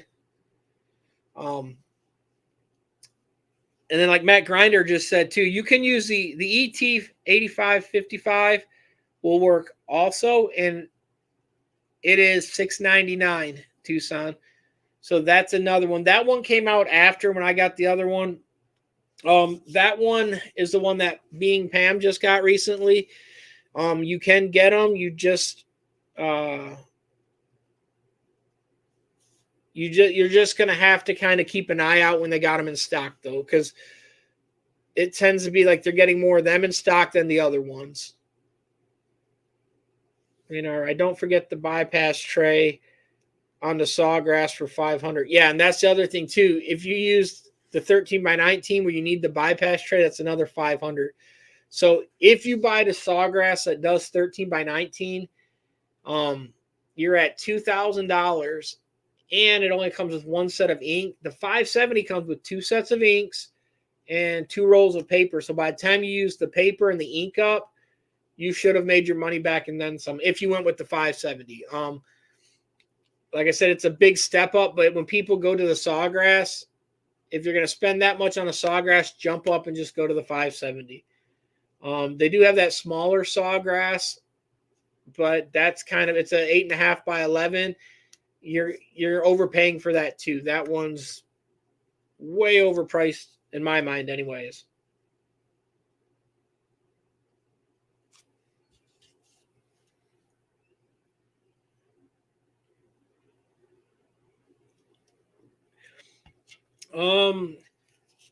Let me check and see if the ET85s are on.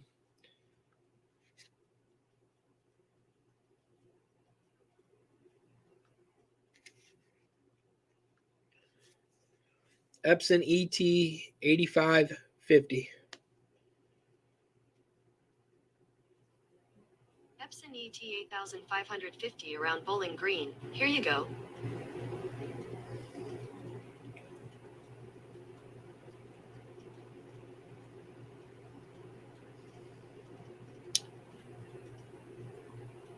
Dell's got them. Dell, the computer company.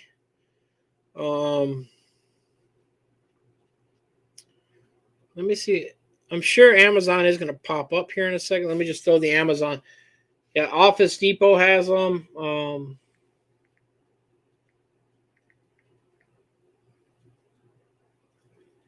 Amazon, if they have it, it's probably someone's going to be price gouging it.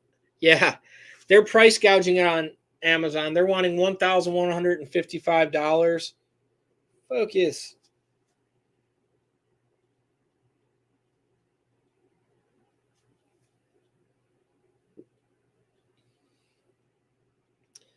So definitely go to like yeah. Yeah, so go to Best Buy, Office Depot. You can get them from there cheaper. Dell Computer, the Dell Computer Company actually has it as a direct link on here.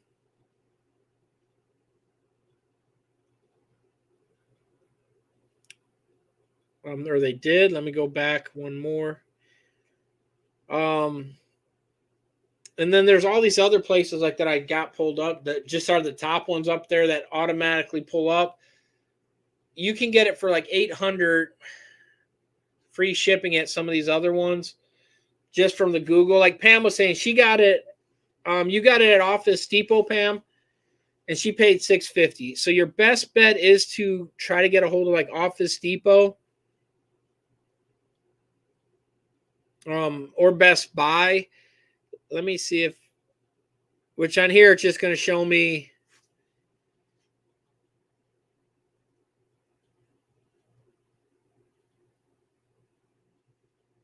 Yeah, see my local one, they don't have it in stock right now. My Best Buy.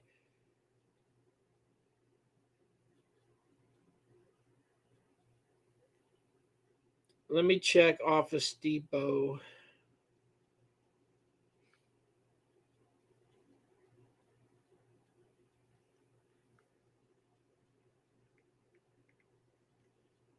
And that's the big thing, is some of it's going to be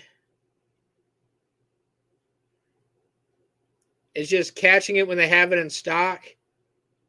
Yeah, Office Depot's got it right now. Like Pam got it $50 cheaper than my Office Depot, showing it $6.90. Come on, focus. It's showing $699.99 right now, or Office Depot Office Max. My Best Buy doesn't have it in stock right now, but the Office Depot does. It's in stock, curbside pickup. And then Matt Grinder said they have them at the warehouse at Office Depot. So yeah, like I said, Office Depot was a little bit more than Pam got it for, about $50 more. But that $50 isn't too bad considering they do have them.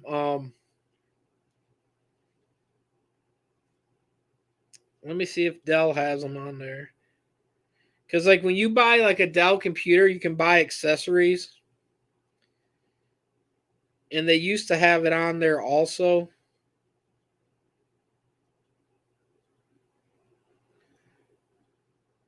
Oh, yeah.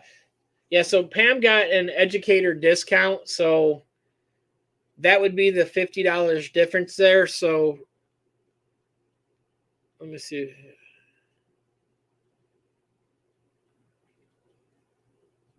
And then if you go to Epson's website, okay, and they'll show you who's out of stock and who has them in stock on that printer, and it shows them for $6.99. So Office Max and Nebraska Future Market are the three that Epson's out of stock in their warehouse, but this one has it in stock, and so does Office Max, and they both have them.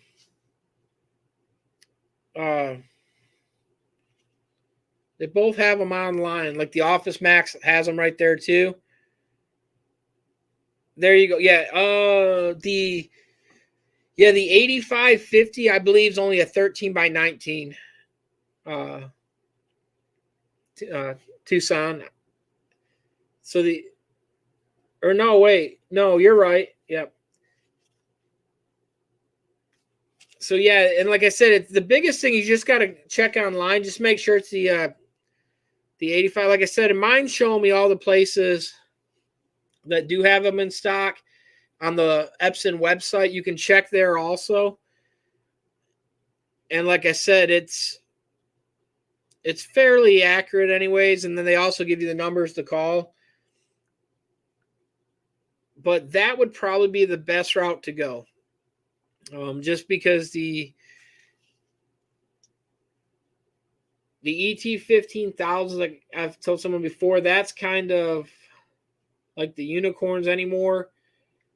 They're very high overpriced, and they are very hard to get a hold of.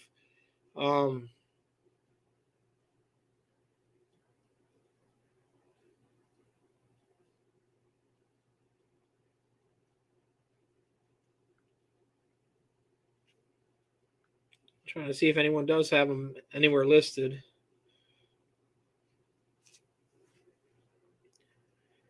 Or people, well, here's one. It says Eco Home Office. which I mean, it's still high. They got it for $8.99. Is the cheapest I'm seeing it on there for. I'm out of southern Arizona. I will definitely shop around 13 by 19. It's what I want. Just use Epson ink, right, Waldo? Yeah, Epson ink's probably the best way to go. Leonardo says the nerd is here. Hey, what's up, Mike? United Federation of Nerds. How's it going? Another good ink too, though, like Sub A has got, and I've had other ink. I'd say go with Epson ink. The only thing you've got to figure out though is if you go with the 8550, they've got light cyan and light magenta, and Epson does not in their desktop style, even the F570, they don't make them colors. They only do CMYK. So you'll have to find either like someone else to put them colors in, or you can see if there's a way to print it without using them colors. That is going to be the only issue there. But hey, here's the thing right here. Let me see what they quoted as on their site. I don't want to say anything. Do you want Tucson the EcoTank ET15000? If you do, or anyone on my line online right now, go online. And I went to the Epson site and they have the Office Max. They do have them in stock right now. They are $5.99. They are in stock and they will ship that. So it's $5.99. And if you look, it's saying Office Max in stock. This is off of Epson's website. What brand ink, sub ink do you recommend? Well, I use the Epson Sublimation ink on all of mine. I have used Hippo ink, and I have used Sub A ink. Epson. Rooster says I just checked it. Mine's showing it in stock, Rooster, from Epson's website. So I don't know if it's a glitch in it or not, but it's showing I can buy it right now. And like Leonardo said, use the Epson ink. The downside with the other one, it does have it in the print heads. Let me see if I can find another way to tell you where. Yeah, I'm going right now.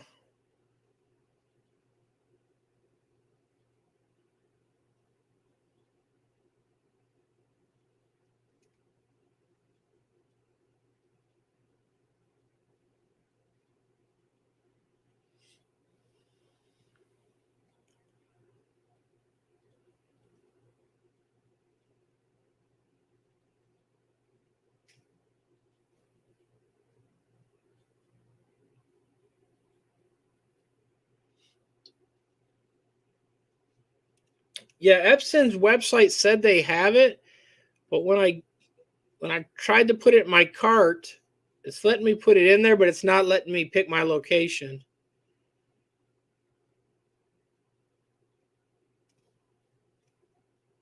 So let me try.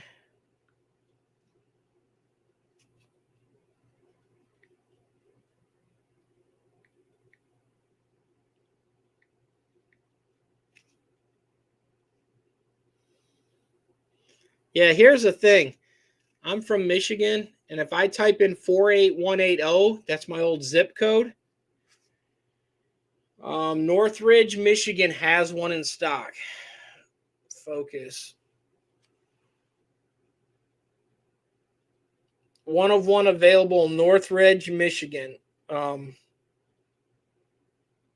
It's 15 miles from where 48180 zip code is.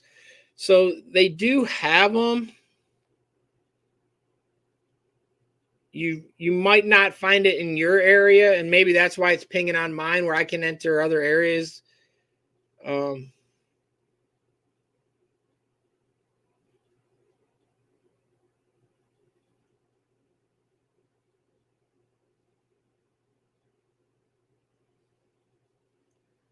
And see, like, look, now I can actually pay for it right now. It is letting me, if I want to check out,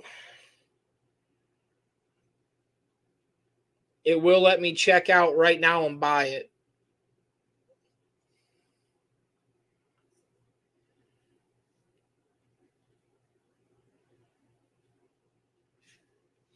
So there are ways to catch them on there. Like I said, there is that one right there.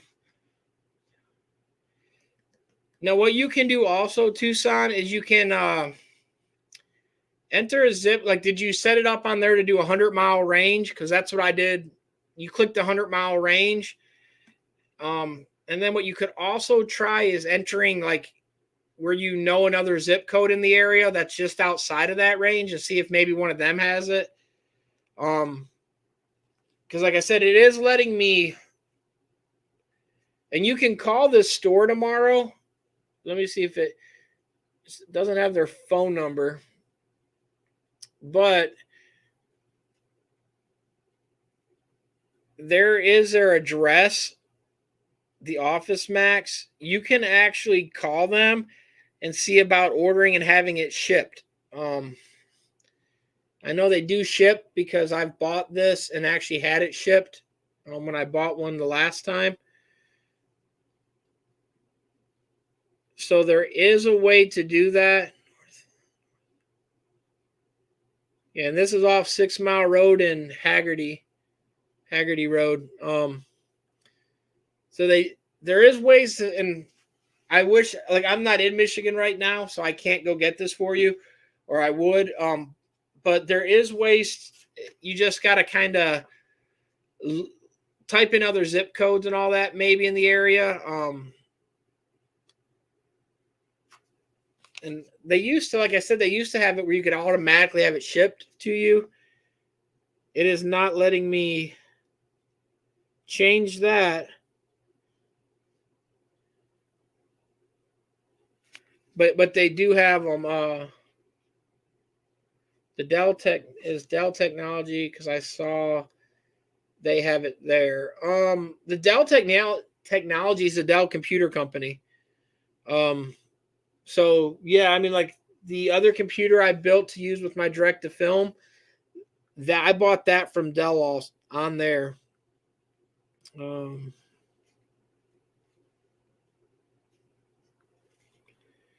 Make sure it's the Eco Tank one though, not the other one, because they've got a blue one that pops up sometimes, and you really want the you want that one, not the other one. You don't want the XP one.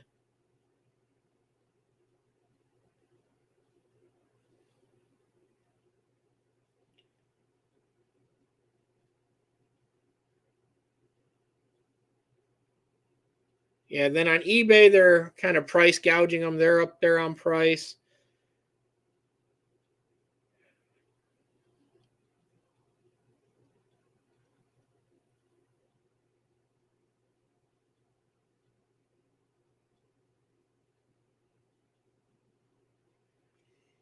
But that is the only one that I'm seeing on here right now.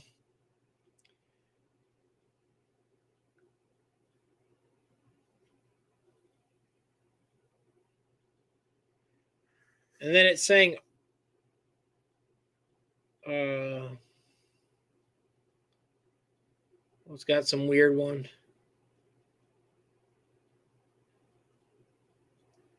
This is giving me the price breakdown of everyone. Most of these people, like Newegg has them, they're overpriced. Most of the places are going to be overpriced that I am finding.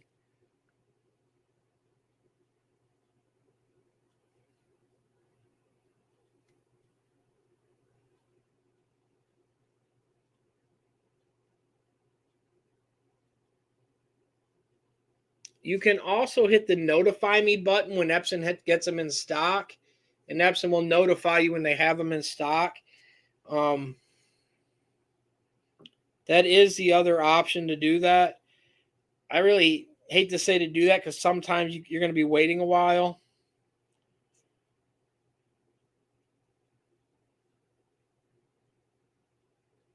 But that might be the best option, actually. If that's what you're waiting, right? Eco Tank. I don't want to mess with the CISS. I'm liking Dell Technologies. See, and I'm not seeing it on Dell. That's why I don't know if I didn't hit the right button, but it's not popping up on Dell. And now, like I said, if you go to the 8550, they have that one. The only downside, like I said, you've got the light magenta and light cyan. And there are other ink companies that make them two colors. So you would, because you got to put ink in them. So you got to put something in them. So some people will put normal cyan and magenta in there. What it's going to do, though, is going to change your print a little bit. So you want to kind of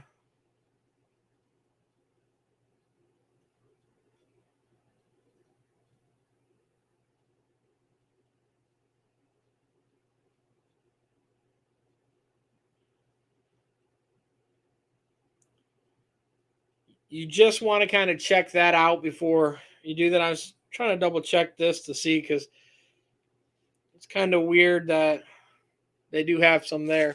But that is kind of what I would kind of do with that is, like I said, I would go with the Eco Tank, and that should get you going on there. I would go with the Epson inks. And like I said, some of these other inks aren't bad, but when you start adding up the cost per milliliter, Epson is still cheaper. Like some of them will give you, let's say, 500 milliliters when Epson's giving you, let's say, 800 milliliters. And then so it makes it look like theirs is cheaper, but you're actually not getting a cheaper amount. So what would or should I get for my light cyan magenta for the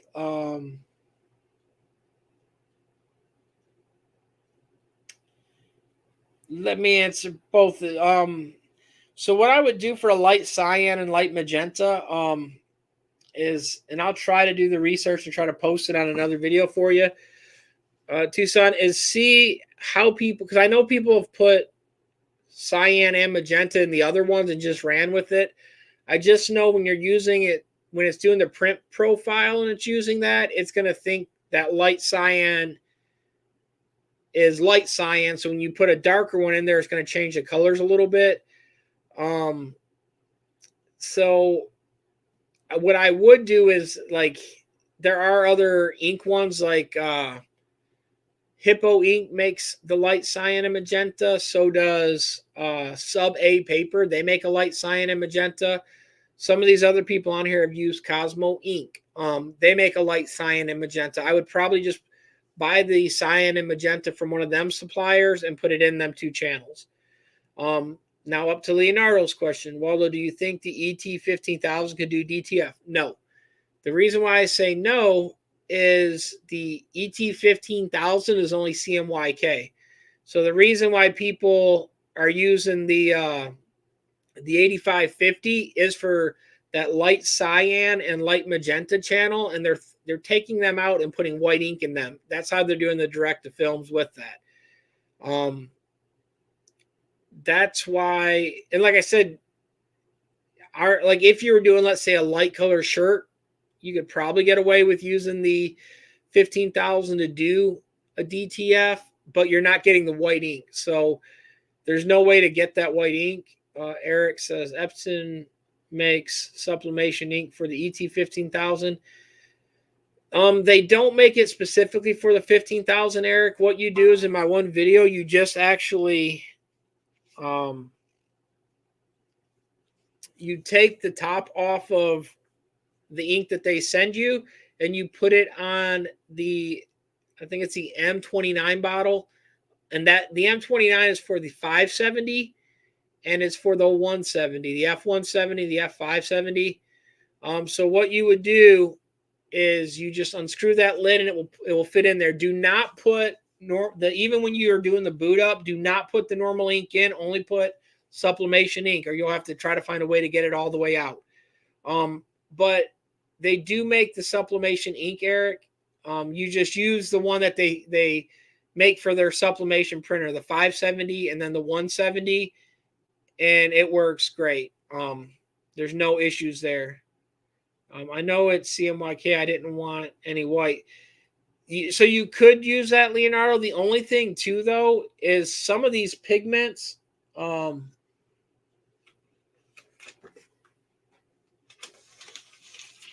like right here is a color strip that was done. And so what happens, and as you see, let me show you this. So this right here, which I've already peeled it off, this one is the color strip that I peeled off of here. The problem is, even when you put the glue behind it, because these are glued, all of them are, and they are ran through, you can see the reflective. The other colors do not want to peel off as good. You can't peel this. You can see I can scratch it. I cannot peel it. I always, when I print my, there's a perfect example right there. When I print my DTFs, I always put white, even behind the black. It's just the white ink kind of is the carrier that really helps the glue bond better to that stuff. So I always print white to have the glue stick. And what happens, some of this inks, how they're, the structure on them, that will peel off of here, but they don't hold as good as if you don't put white behind them. So I always put the white ink when I'm doing DTF. Leonardo. Tucson Hippo ink, Cosmo ink, Sub A ink. Okay, thanks, man. Yeah, try them inks work good. I would go with them, Tucson. Leonardo, I want to do light only. Eric, no, I didn't know about using the ink from 570. Yeah, and I'll get you the official Epson number.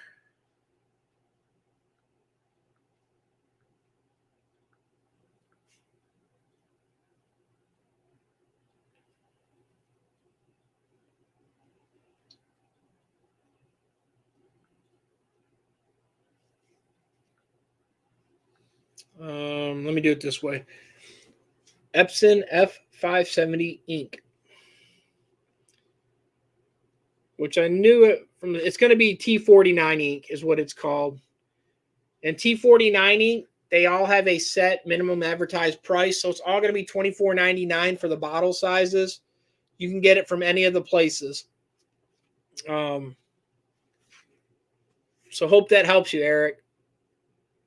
Tucson Waldo. So you build your own DTF. This DTF, no, I bought from China. I have converted.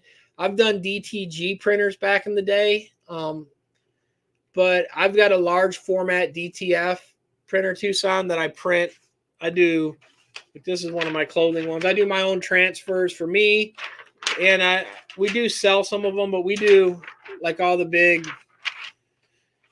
Mine's a 24-inch wide printer, so we do that stuff.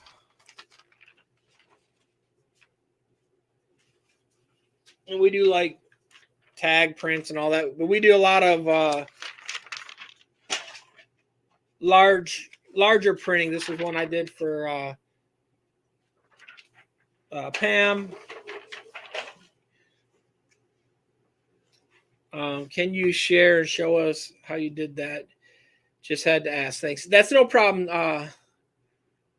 Tucson, like I said, I was tempted to get another one just to convert it to show people. I just hate spending the money just because I really won't use the printer when I've got my large one. So, and I might still do that as just a kind of show and tell and give it away. The downside of giving any printer away, like I just sent the printer off to the print house. I sent him my UV printer that I bought. It is a nuisance to ship printers that are that big, because like that one's got their enclosed ink, but it's just so hard to get it to fit in the boxes and to make sure that UPS is not going to just flip them upside down and things go every which way. And it being unplugged that long. That's my other worry.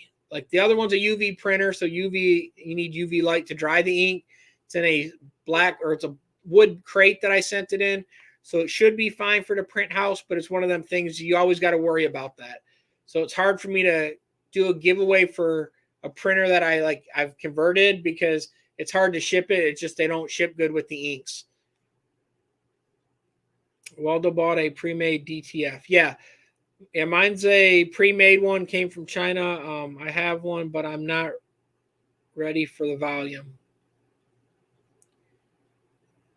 So I want to experiment with a cheap printer. Yeah, and I mean, I still have to buy ink and film. We'll probably do that in May. Make it Marley. Sorry. Good to have you on here, Marley. Did you buy the DTF off Alibaba? No, I didn't. I actually, I have bought a lot of equipment overseas. Had a lot of stuff jobs that I worked for in the past and all that. And I've dealt with a lot of foreign companies.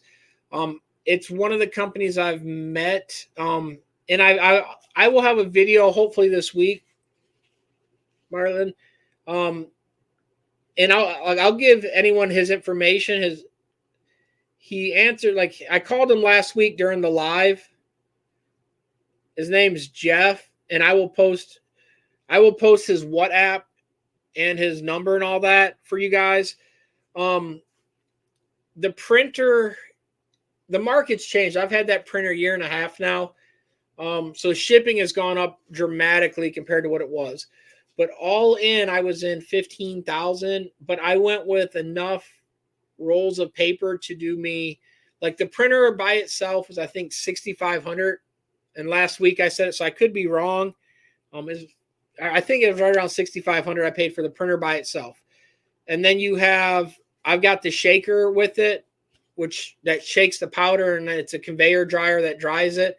So I've got the conveyor, the dryer, the printer, loads and loads and loads of ink. I bought ink in the liters, but I don't have it in front of me, the numbers, but I bought close to 10 to 20 liters or gallons of that stuff. So, I mean, it was a huge amount that I bought of it.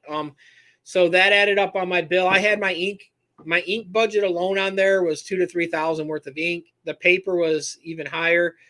So that was all my other expenses on there. And then you have shipping, import fees, and all that stuff.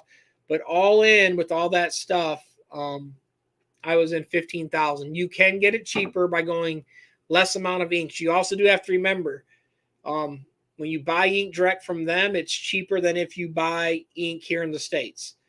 The other thing too, if you buy just one thing of ink, let's say the size of this, because the bottles are actually bigger than this, or about this size, but if you buy the bottle of ink here, hey, thank you so much, Eric. It really means a lot. Yeah, and so, like, you can get the print. So if you're buying just the printer, and he will sell you, I don't make a dime off of this guy. He's a good friend. I called him last week. He called me after. And it's 5 a.m. there right now. So just to show you the time, but he's that good a person. They answer all the questions. Anytime I have an issue with it, I call him and he answers that phone 90% of the time. They are getting ready to have the Chinese holiday. He will be off for that time. Would he answer for me? Yeah, he messages me about once a week to make sure if I need anything. You'll be about 10K minimum. Yeah, and like Leonardo said, even if you go cheaper on the ink by not buying as much in the paper, if you want a dryer with it, which most people do, and you can dry it by hand, you can put it in that toaster oven and dry them.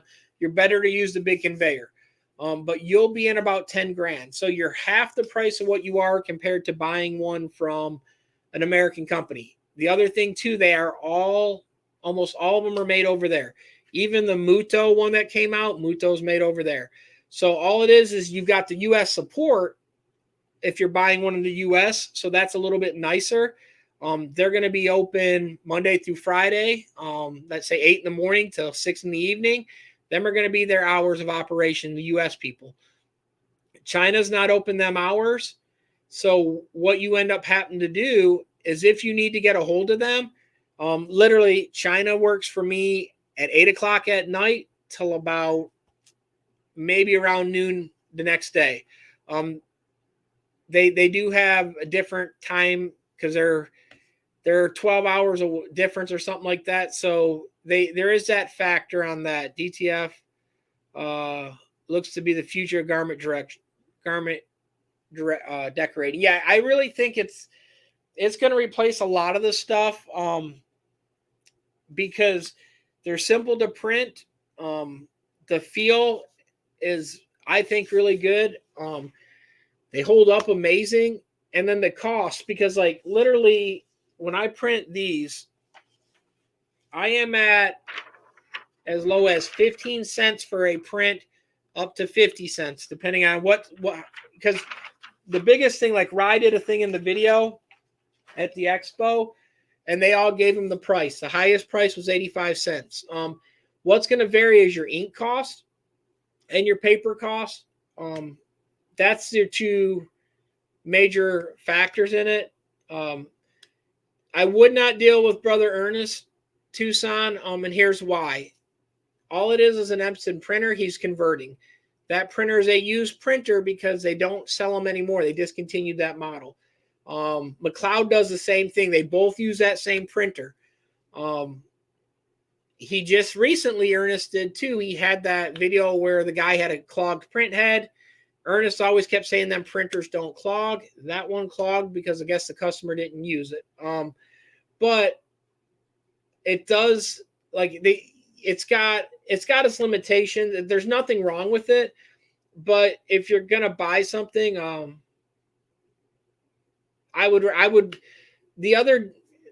here's the thing too, he charges for setup, he charges for training. That's another kind of thing. Now, when you buy from China, they're not going to come here and train you.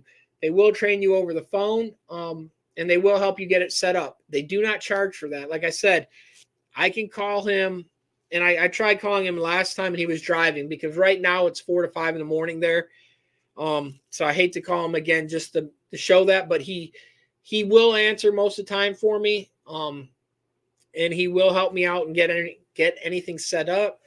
I'll show you guys. This is the last message he sent me. I'm really appreciative of what you're doing to help our business. It is very nice of you, and I'm sure we can work long time business.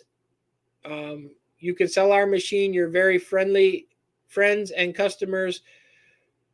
We can work together to do after sales service to them, because he'll help you after sales and all that.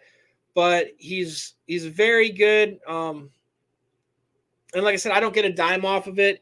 He's very helpful. Like I said, I've had issues on any little thing, and he's right there. They use the thing where they take control of your computer. You just give them the login thing. They control it, and literally you're sitting there going through doing print checks and all that stuff. It is better if you have something like a U.S. person. Let's say you buy a machine here in the U.S. They're going to help you get it set up. Like making it with Marley. Sorry about messing up the name. DTF they feel great. They feel better than HTV. You can do, I don't have many. Oh, here we go. I got these right here are full colors. Like you can do all these colors. This is a watercolor print I did. You can make some amazing prints that have all the stuff on it that you want. Let me see if I don't know if I got any more of them sitting here.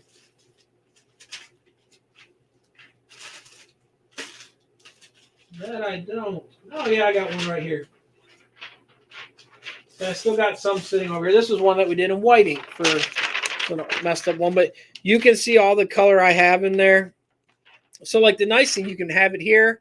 If I need this print, I can literally go throw it on there and I'm good.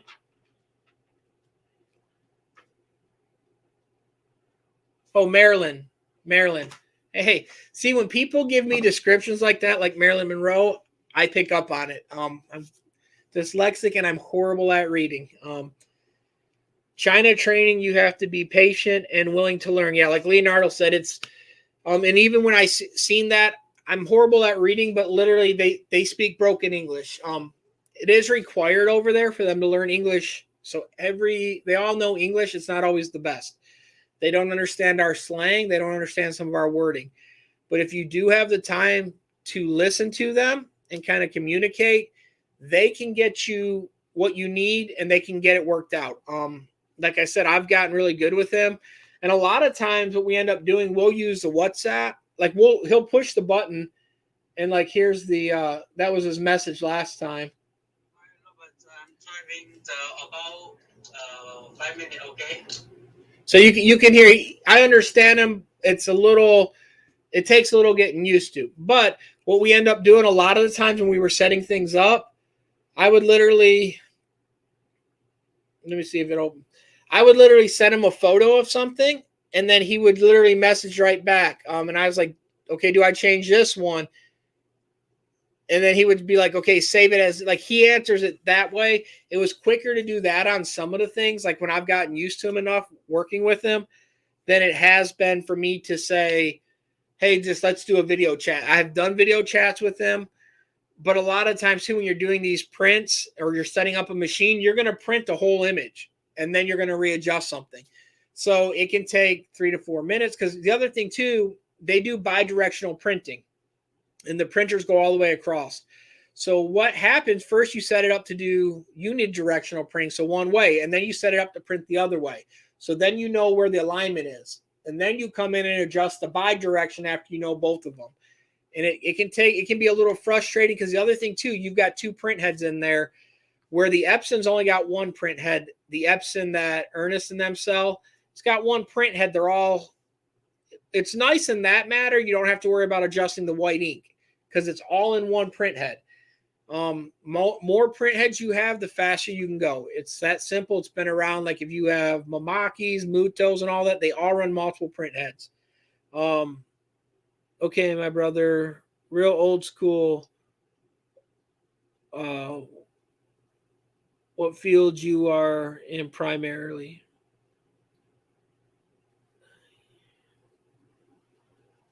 Leonardo, I've been printing businesses. Yeah, and so like I said, with that being said, like I said, there's a lot of adjustments to do to get it right. Once you've got it dialed in, they work perfect. So it's a thing that it's not going to be done in 5 minutes. So if you have, like, let's say you bought a printer here in the States. Sorry, yeah. No, that's fine, Tucson. So what happens though is you will find that setting one up here, like, it's easier. Honestly, if I bought a US made one, they would have came in, some of them would have not paid extra, but they would have came in, helped me set it up and get it running. And explained a lot of the stuff. When you buy from China, you don't get as good a service per that. They're not here.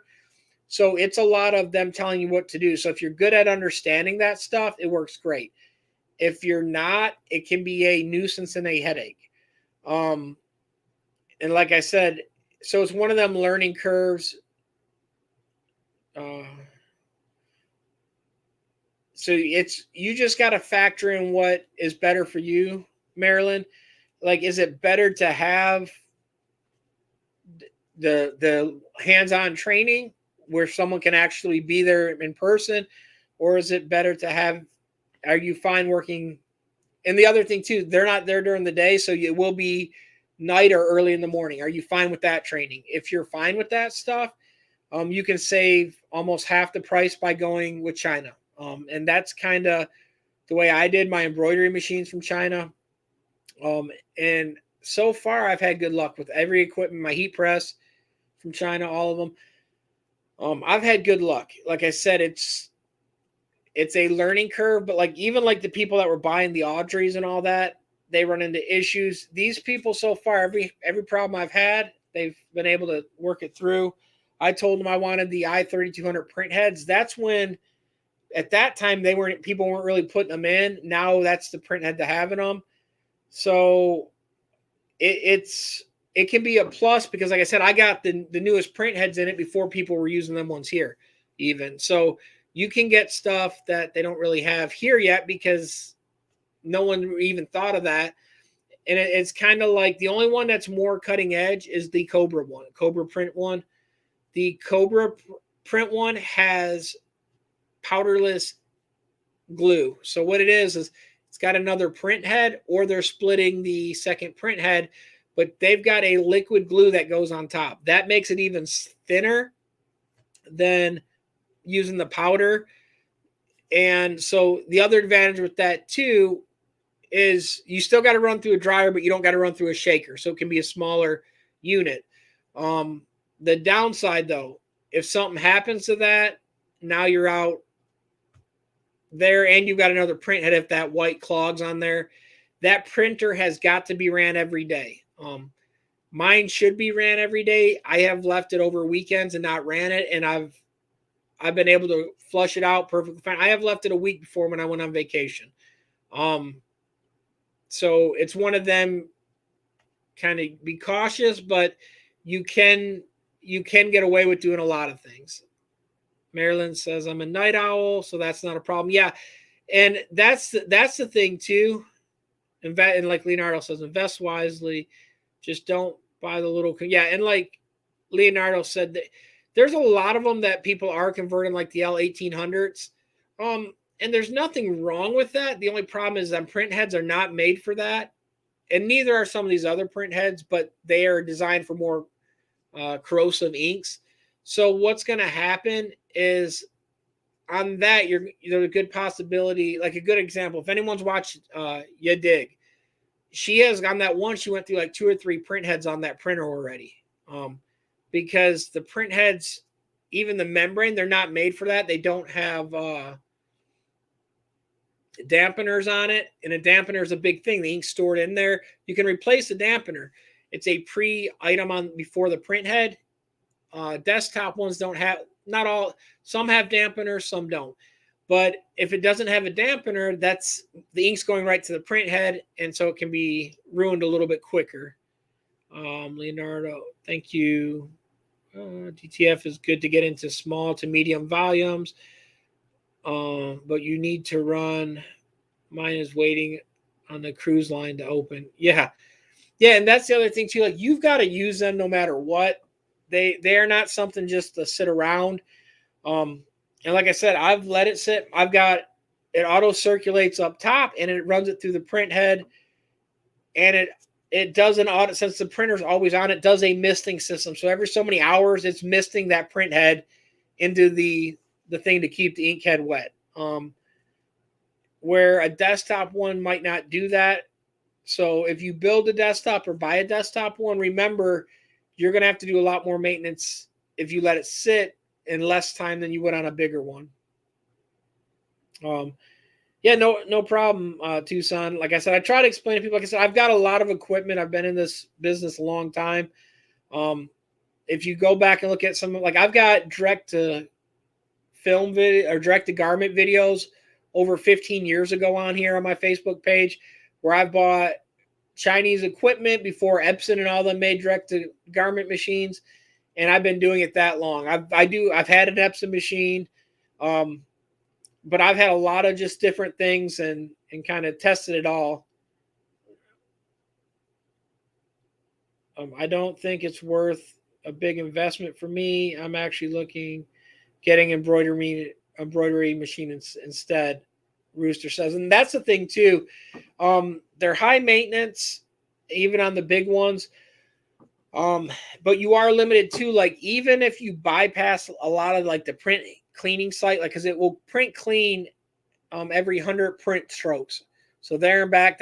So about every 6 to 8 inches, it's going to do a head clean, and it's going to do a deep head clean. You can adjust how that's done. So you can make it print up to 150, 13 by 19 an hour. That's running that machine to the limits, and it's putting a lot of stress on the print head. If you go at it the other way and run it at a general safety setting, you can knock out 60 to 100 an hour and not really hurt the machine too bad.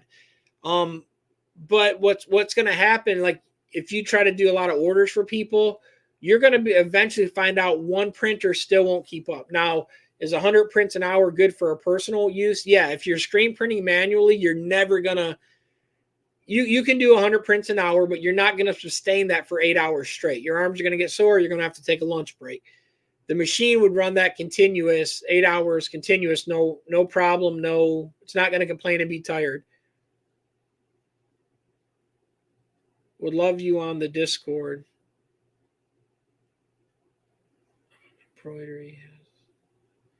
Embroidery has no downtime if it's set for years. Yeah.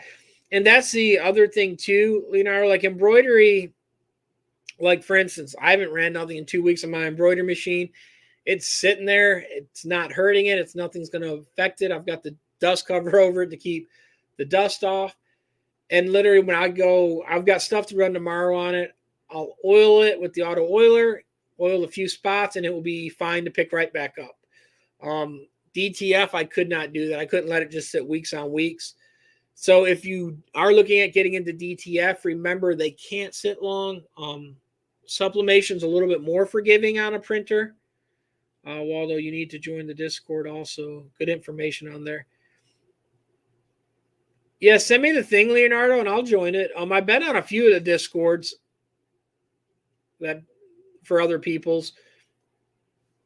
But yeah, it's one of the things, like I said, there's goods and bads. Like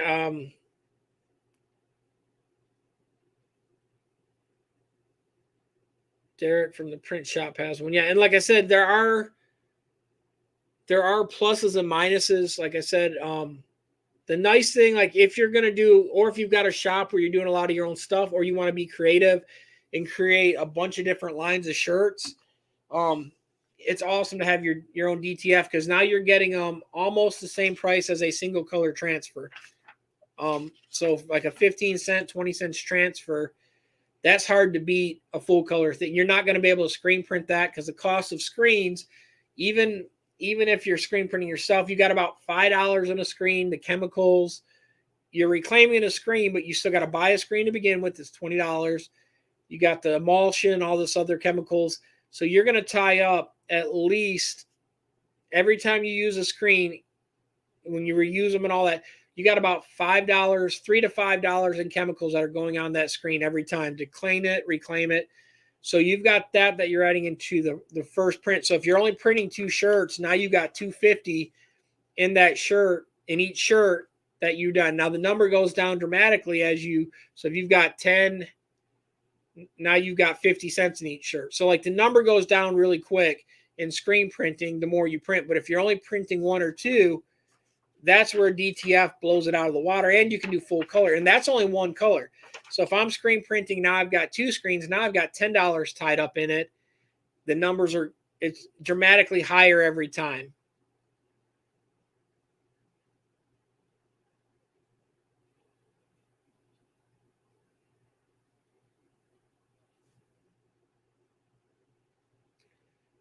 Yeah, he was actually looking at doing that, Leonardo. We've been talking about it.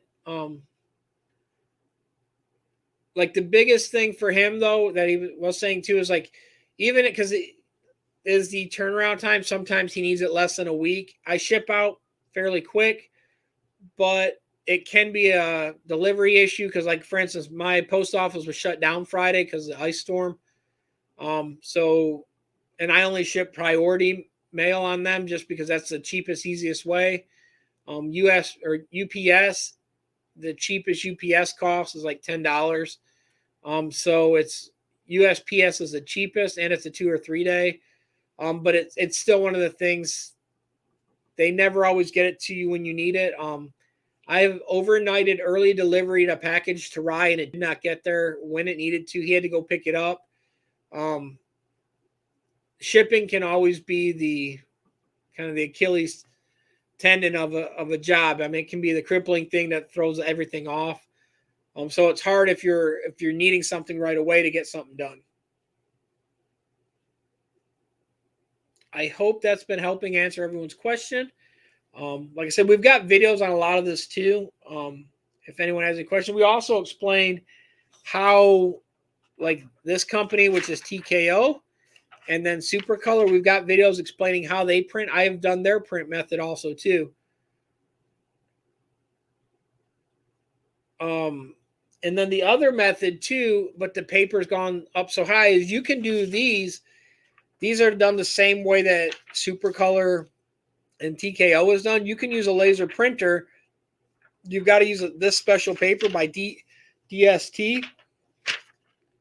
You run it through a laser printer. My laser printer does 80 sheets, which we've talked about this before. So 60 to 80 sheets a minute it will run through there, full 13 by 19 sheets. Then you take them to a screen print and you put the white behind it just like these are done. So you can do that really quick also too. But if you're doing that with the screen print, now you've tied up a screen. So you tied up $5 also, plus the paper. Back in the day, this paper was 15 cents a sheet. Now it's up to 75 cents to $1 a sheet. So it makes it where it's not as cost effective anymore. It is still cheaper than white toner printers, and it is a way better print method. But you're still not getting and you will not get the same. This does stretch, and it does stretch good, but you're not getting the same. Literally, you'll stretch past the limit of the material. You're not getting the same stretch as you would on a DTF.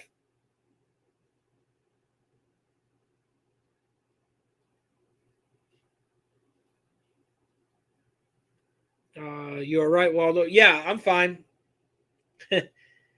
It's the lighting and all that doesn't help much, but yeah, I'm good.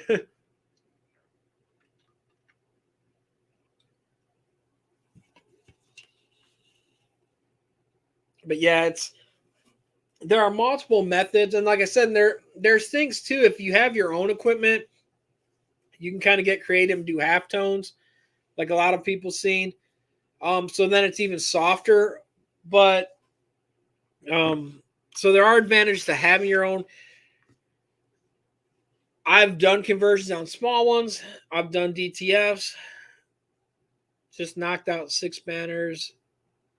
You're still here, buddy. You can talk. Yeah.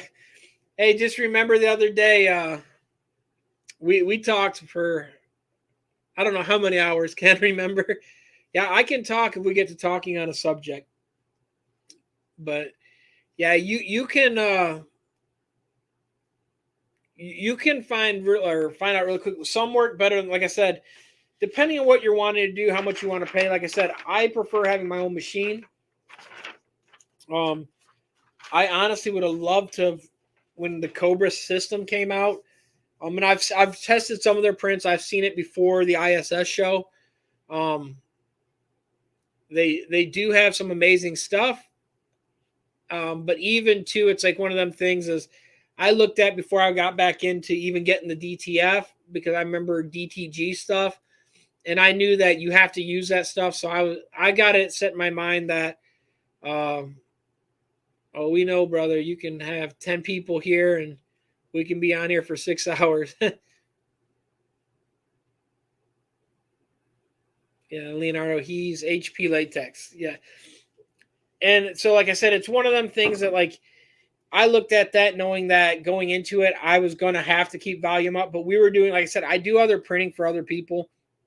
And we do a lot of, you're full of a lot knowledge and a lot of stuff. Thank you so much, BM Pam.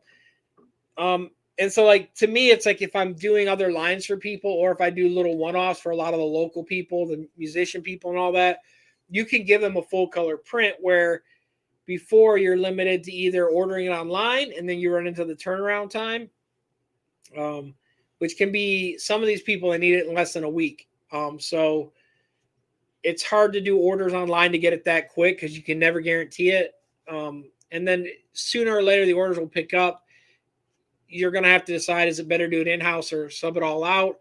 I went with the in-house method. That's why I went with the DTF. It's not for everybody. Some people will be better to continue to sub it out. Some people will be better just to order the transfers as they need. You are paying a heavier value when you're buying them from people compared to printing them yourself.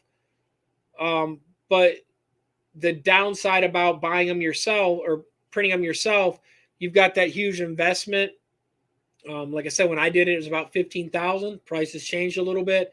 You can get it less on some of it. Some of it here in the States is a little bit more.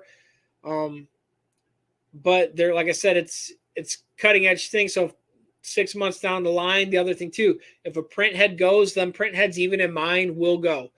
Them print heads are not cheap. The i3200 print head from China, China price without shipping is around $1,100 to $1,500 a print head. I've got 2 of them. So that would be, if I'm buying 2, I'm looking $3,000 on print heads. So it can be very, very costly up front. If you're subbing them out, you do got to factor that into the cost. But if you're selling a shirt to someone for $10, $15, $2, $3 transfer isn't going to kill you on there. What's going to kill you if they come to you and they want 100 shirts, that price has got to come down. Does it got to come down to $5? No. But there's a happy medium where the price has got to hit them numbers. And that's where having it in-house, you have the ability. The other thing too, though, is if someone comes and wants 100 shirts, let's say they only want 2 colors, screen print it. If you have the ability and you have other equipment, use that to your advantage. But if you don't, let's say you don't have a screen print shop, you're just starting out, you're doing cut vinyl, call your local shops. There are people that will let you contract, they will do contract printing for you, and they'll give you a price of, let's say, 75 cents a color for shirt printing. They will give you the pricing, and you just take the stuff there and they'll print for you. I had one guy that literally, when we would be too busy before I got my other auto, we would use him, and literally the cost was like 20 cents a shirt. I had to bring him all the supply stuff. He used his own ink, but he was that cheap where it was very cost effective for me. Waldo, you're right. You and me don't care. Everyone else says about him. Yeah, like I said, people say it doesn't bother me. Me and him sat like 3 hours yesterday. You have a passion about things. It's easy. Yeah, and and I'm gonna end up seeing the print house Ken when he comes through. When he goes to Florida in a few weeks. If you're not sure, printing them myself is right for me. It's an impulse buy. Right now, I'm contracting him out. Yeah, and like I said, and the other thing too, my R broke. The print house says, and even too, like I said, printing them for yourself is perfectly fine for him. That's why I tell people too, like the small ones, you're limited because there are people that have bought the small ones saying, hey, we're gonna do prints for other people. Is it possible? Yeah, you can do prints. Can you do commercial printing for people? No. And I want to go to Florida and ended up in Texas. Way off. Yeah, then maps can be kind of tricky, Rooster. Yeah, and the downside, like I've had someone ask me that, and I was like, the limit, and these are numbers from me going off of DTG when I used to have DTG. The Omni print, if you did a full 13 by 19, that whole table there, you're looking around 7 minutes a shirt. Doing the numbers depending on size, at best, and this is best numbers, you are 15 to 20 shirts an hour that thing can do. If you're doing left chest, yeah, you can knock 50 of them out maybe. But if you're doing like a full-size print, something like this, at best, 15 to 20 shirts an hour. So even if you're doing, because that can do DTF. So if you're doing the same thing, at best, a desktop printer one will do 15 to 20 an hour. Now that's not bad if you're printing for yourself. If you're doing printing for other people and someone orders 100 prints,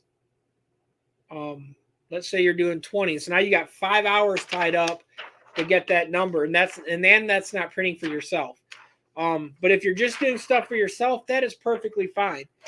And it's kind of like the best example, guys. If you guys were on the Print Houses Live earlier, like he said, that BN20 is a perfect starter printer for anyone making stickers. You can make your money back and then some. It's printing money if you have that. Now, people say, well, it's slow. Yeah, it's slow compared to a commercial, which that one's still a entry-level commercial printer. It's slow compared to something like Mike's Epson, some of the Mamakis and all that are out there. But at the end of the day, It is a fraction of that price, and you can still make stickers, because when you start out, you might only have, let's say, 20 people that need stickers. You've seen during that live how many he printed. That will actually print more square footage than my printer will per hour. So it can print quite a bit of stuff. And like I said, it's doing the print and the cut. So literally you set that like he did. He's just hitting the print, having it cut, keep going around that thing. And what ends up happening, you will make your money back and then some. If you wanted to buy something bigger, you would buy it after.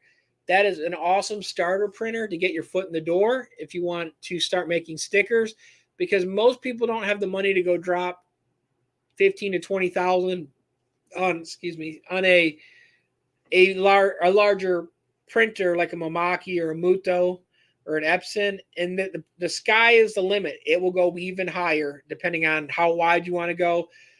So for a $5,000 printer, 5 to 8,000 starting out, it's hard to beat that price for what you're getting in there. I'm still learning my embroidery machine. With my current position at work, I'm too exhausted at the end. See, Pam, that's what I was like. And then today I actually broke down and bought Wilcom, the software, the E4.2. And so hopefully I will learn it a little bit more. I have the software that came with my embroidery sitting here on the desk. It came with EMCAD. And I've seen only a few videos online. So to me, instead of I want something that I could learn from. So I broke down and bought Wilcom, the high bundle package. Hopefully I can learn online from that. But it was one of the things, and I'm still going to end up just subbing out all my digitized photos for now. I did talk to Ramon, and I'll use people like Ramon or all these other people probably for a lot of it until I get comfortable enough with it. But I just figure I needed to have software at least that I could go online and find something with. The Racoma, I did look at that. The Chroma, I think it's Chroma. It's not Chroma Lux. It's Chroma. Whatever. Their software was nice. I was tempted to get that. They have an insane amount of videos on there. And so it really, really piqued my interest on there. The print house. I went on vacation for Xmas. Went to Texas with the grandkids. I'm in California.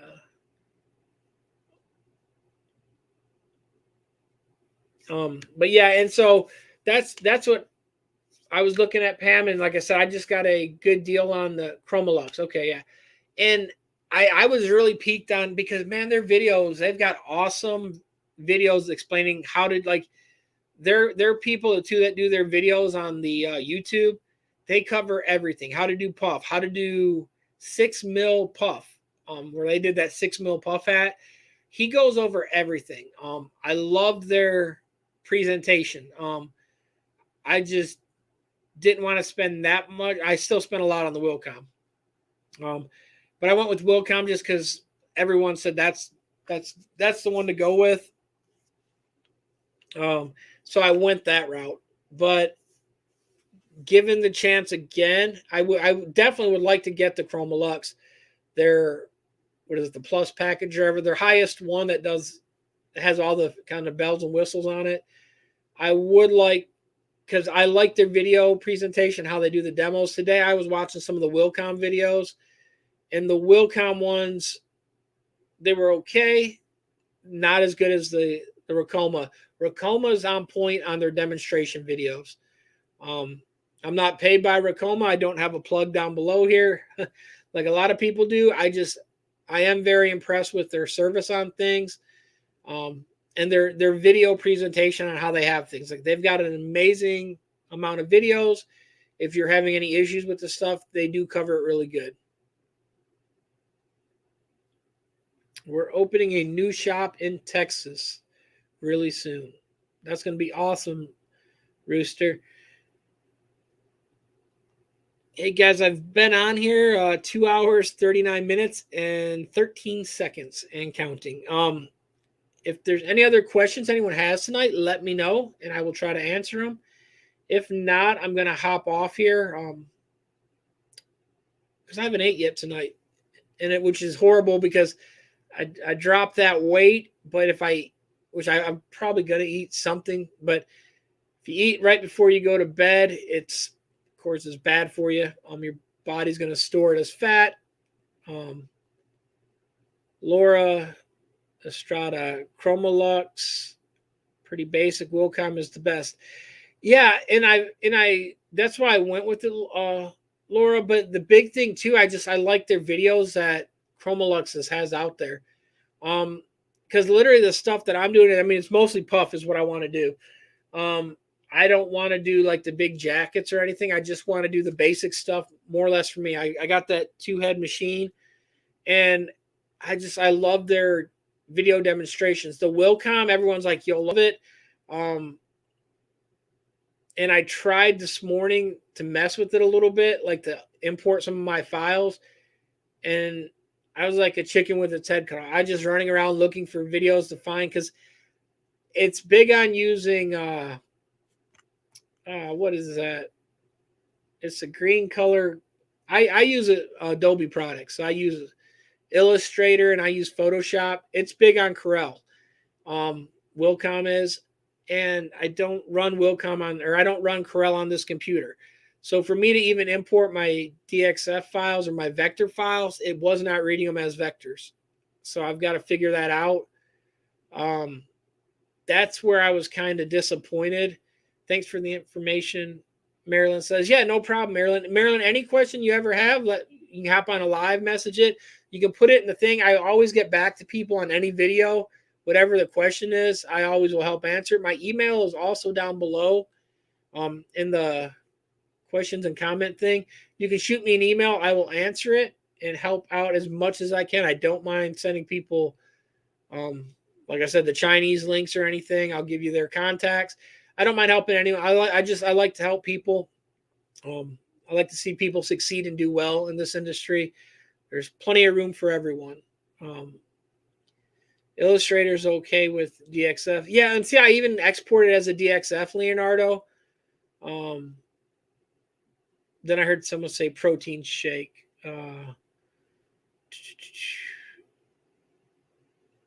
Yeah, and then the other thing too, yeah, if I eat, honestly, I'm gonna feel like acid reflux. Because I'm gonna probably eat something like chicken or something, but I'll end up laying down, have acid reflux, and be up all night. That's the bad thing. Protein shake might work. I just don't have any here, so that's not gonna work tonight though. I mostly want to puff too. Yeah, and I'm just mostly doing hats. And see, I tried EPS, Leonardo. Everything I tried, I couldn't get the Wilcom. And what it is, I don't know if I'm doing it right. I just hit the graphics and selected that, and then selected my file.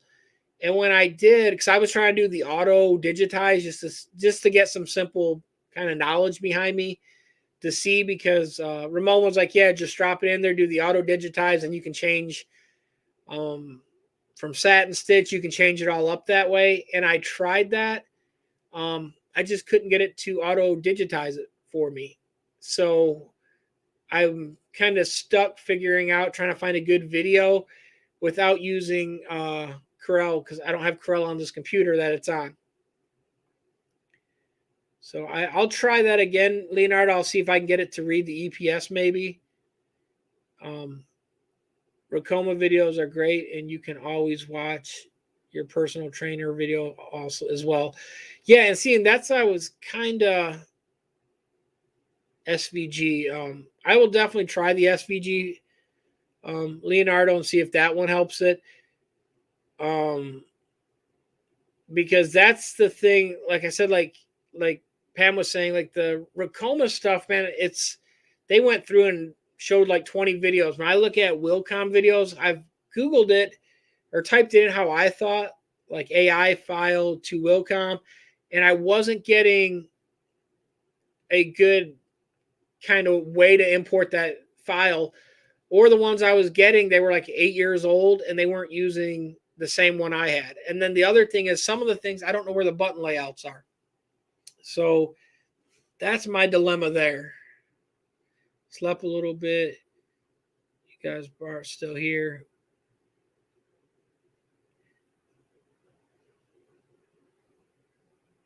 Yeah, and seeing I've got the Tajima one set up, so like I might mess around. Like I saved my files as like 3 or 4 different things to see if one of them would pick it up to help make it a little bit easier. Because everyone I talk to, they're like, "Oh, it's really simple," but I need to see how it's done. Because when they're telling me to click the button, like I don't know what button they're talking about, and then when I watch the video, I see them buttons. But like the one guy's like delete the background. Well, he did something on the right, and I don't have that opened up because I don't know what he had open to put it there. Yeah, and I could do that, Leonardo, and I have it on my other computer. So I mean, I guess I could actually save it on there and then bring the file back here. I hate doing multiple file saves. So I mean, which I might have to do that. Or I could, I guess, install it on this one. I don't want to clutter this one up too much. But I might have to do that because when they were doing it off of Corel, it was instant. Like they were just drag and dropping it in. It worked perfect. So it might be something I might have to do.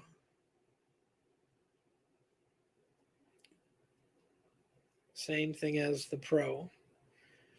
But thanks everyone for stopping in tonight. If there's any other questions, guys, post them really quick and I'll try to answer them before I go get my grub on. Your license carries 2 computers. Okay, I'll check on that, Leonardo, because like I said, that other one it's an older version. I mean, I've had it forever, but I'll definitely try to find my keys and transfer it over.